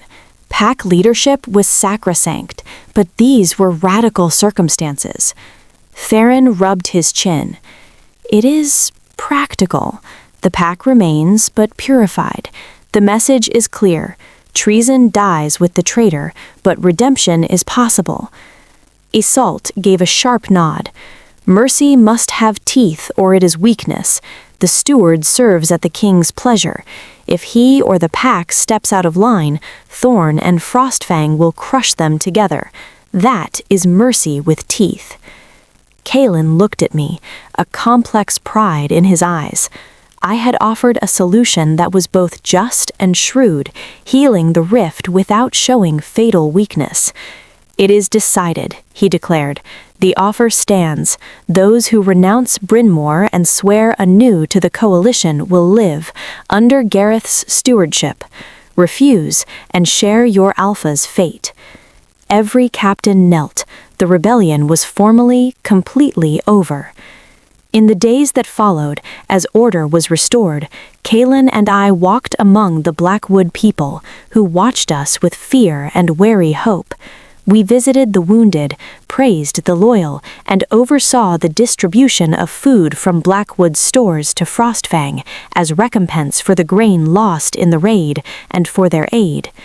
The final act was a formal ceremony in the Bailey. With the allied alphas as witnesses, Gareth swore his oath to Kaelen on the bones of the first Blackwood alpha. The pack followed.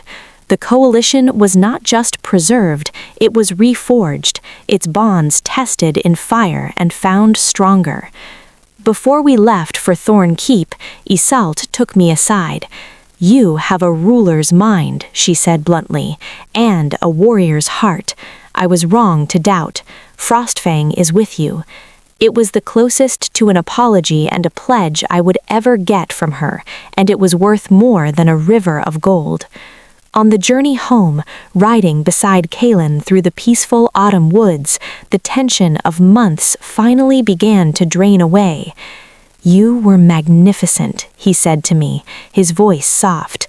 At Blackwood, your ride for help, your plea for clemency, you saw the path to peace where I only saw the need for justice. Justice without peace is just another form of war, I said, repeating something my mother, the weaver of tapestries, used to say. You must weave the threads back together, or the pattern is forever ruined. He reached over and took my hand, our horses walking in step. Then we will weave a new pattern, Elara, together. The shadow of rebellion had passed. The whispers were silenced by the thunder of loyalty and the quiet power of mercy. We were returning home not just as king and consort, but as true partners, having secured our reign not through fear, but through proven strength and a shared vision. And ahead lay the task of building the future we had fought for. Chapter 14: The Unbroken Circle. Winter cloaked Thorne Keep in a mantle of pristine white and profound silence. The world outside the walls was hushed, but inside a new, steady warmth had taken root. The events at Blackwood had transformed perceptions utterly. I was no longer the unexpected queen or the king's perplexing choice. I was the queen who had ridden through a storm for Frostfang, who had uncovered a conspiracy, and whose mercy had helped salvage a broken pack. Respect, once earned in the north, is unwavering. Servants now met my eyes with genuine warmth. Warriors on the battlements saluted as I passed. Counselor Dorian, while never warm, offered his counsel with a new, grudging deference. The coalition, purged of its rotten elements, felt more unified than it had in decades. Lyra continued to thrive, her skill as a healer growing. She had taken a quiet, fierce determination, as if healing others was mending something within herself. Owen, the young warrior Kaelen had defended on my first day, now a confident guardsman, began seeking her out, bringing her curious stones, or asking about her work, a gentle, budding connection that made my heart glad. Kaelen and I settled into a rhythm of rule that was a true partnership. Mornings were for strategy and petitions. Afternoons, he often trained with his warriors, while I continued my lessons with Nidira or met with the keep's stewards. Evenings were ours, often spent in his study or walking the battlements, discussing everything from border logistics to the philosophical underpinnings of law.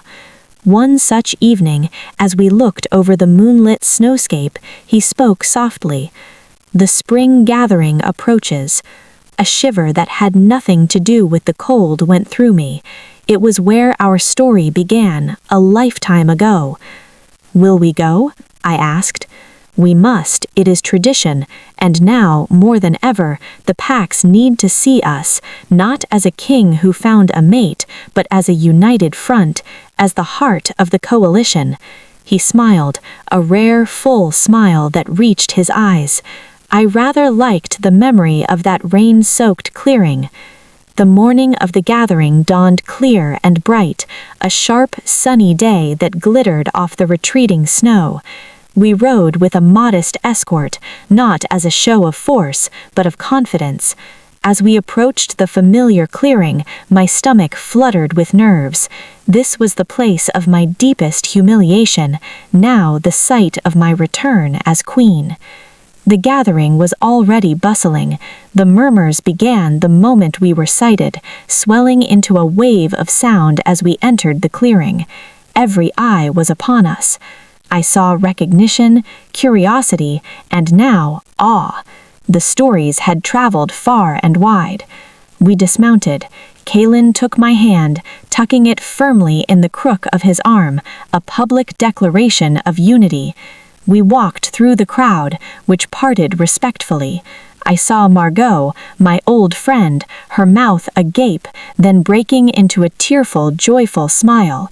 I gave her a small nod, a promise to speak later.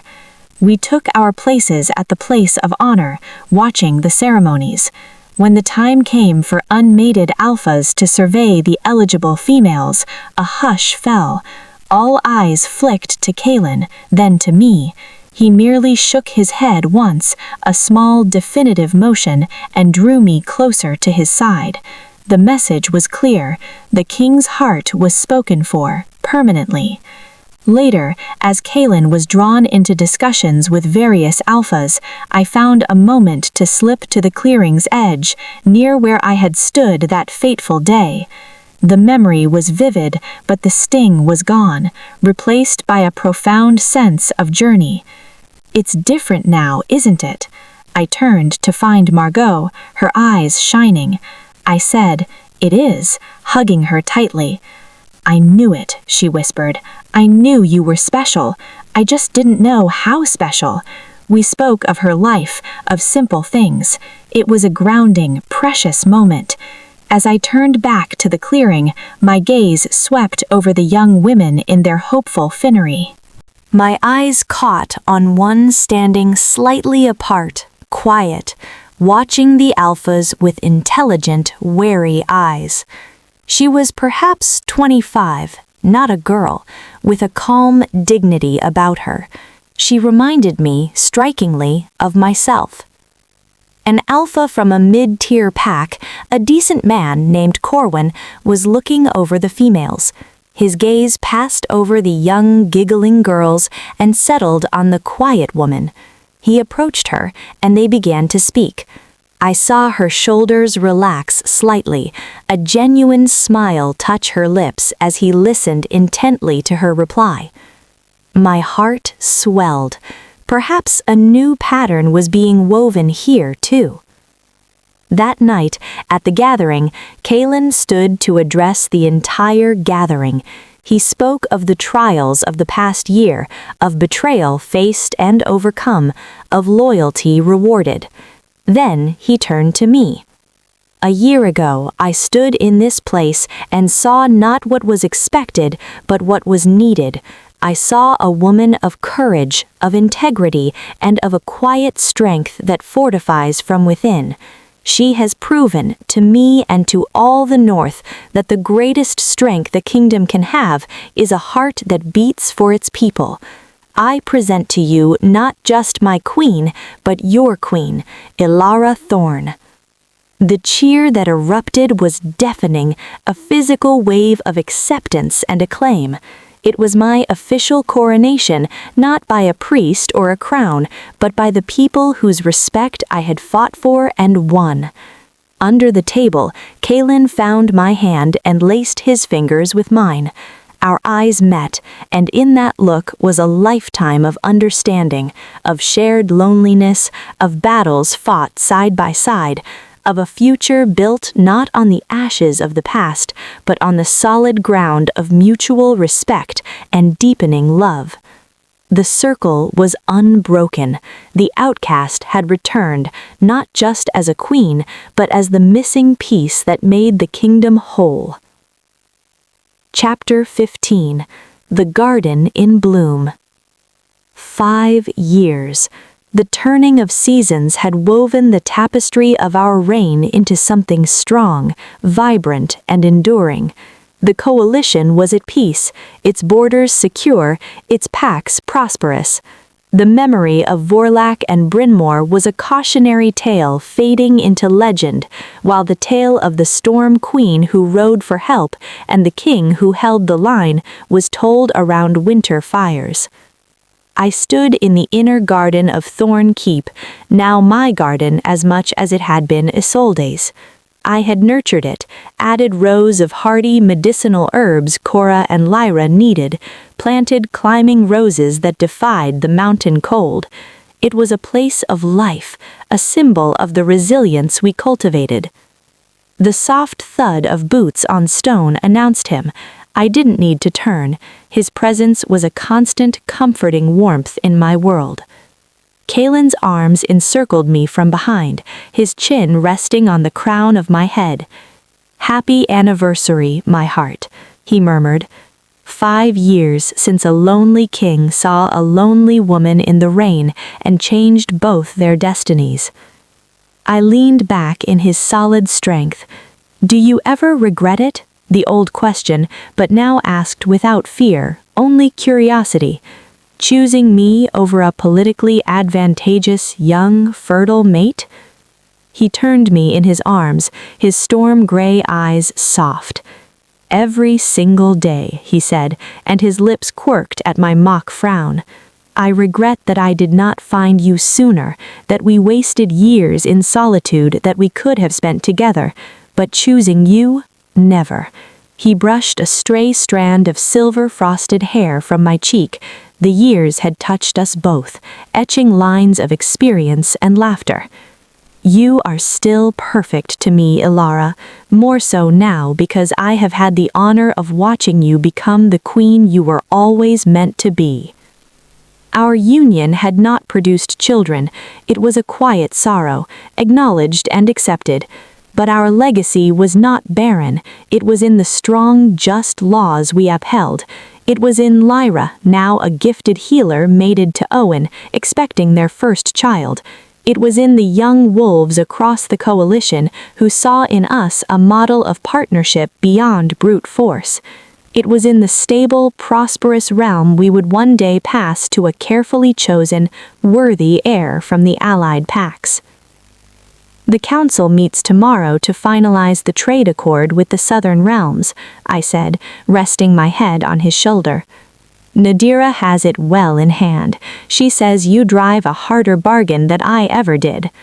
"I learned from the best." He laughed, his sound rich and full. "You surpassed the best." We stood in comfortable silence, watching bees drone among the late summer blooms. The ghosts of the past were at peace. Isolde's memory was a gentle, respected portrait in the hall, a part of his history that had shaped him, not a shadow between us.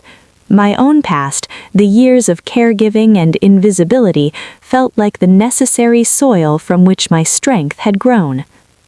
"What are you thinking?" he asked softly. "I'm thinking that the girl who stood here 5 years ago, terrified she would break everything, could never have imagined this." I gestured to the garden, to the sturdy walls of the keep, to the peaceful horizon. This happiness, this purpose. "She didn't need to imagine it," he said, kissing my forehead. "She just needed to be brave enough to reach for it, and she was." Later that evening, a feast was held in the great hall. It was filled not just with nobles, but with the people of the keep, warriors, servants, healers, artisans. Laughter echoed off the stones. Lyra, round with child, glowed as Owen hovered protectively. Celine and Nadira shared a rare jest. Even Counselor Dorian offered a toast to the enduring strength of the Thorne line. As the music swelled, Kaelen led me to the center of the floor for a dance. It was a simple, traditional reel. We were not the most graceful pair, but we were perfectly in step. "Do you remember when you said you needed a partner, someone real?" "I remember," he said, his eyes holding mine. "I found her, my partner, my equal, my love." The music, the crowd, the hall, they all faded away.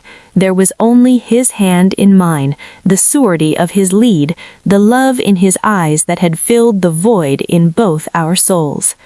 The story that began with a whisper of "too old" and a declaration of "perfect" had reached its true ending, not with a dramatic conquest or a fairy tale birth, but with something far more powerful, a partnership forged in trials, a love built on respect, and a kingdom healed by a compassion that had become its greatest strength. We were Kaelen and Elara Thorne, the Alpha King and his queen, two halves of once broken circle, now complete, unbreakable, and forever woven into the legacy of the North. And as we danced under the banners of a united coalition, surrounded by the people we loved and protected, I knew with absolute certainty that every lonely step of my journey had been worth it. For it had all led me here, to him, to us, to home.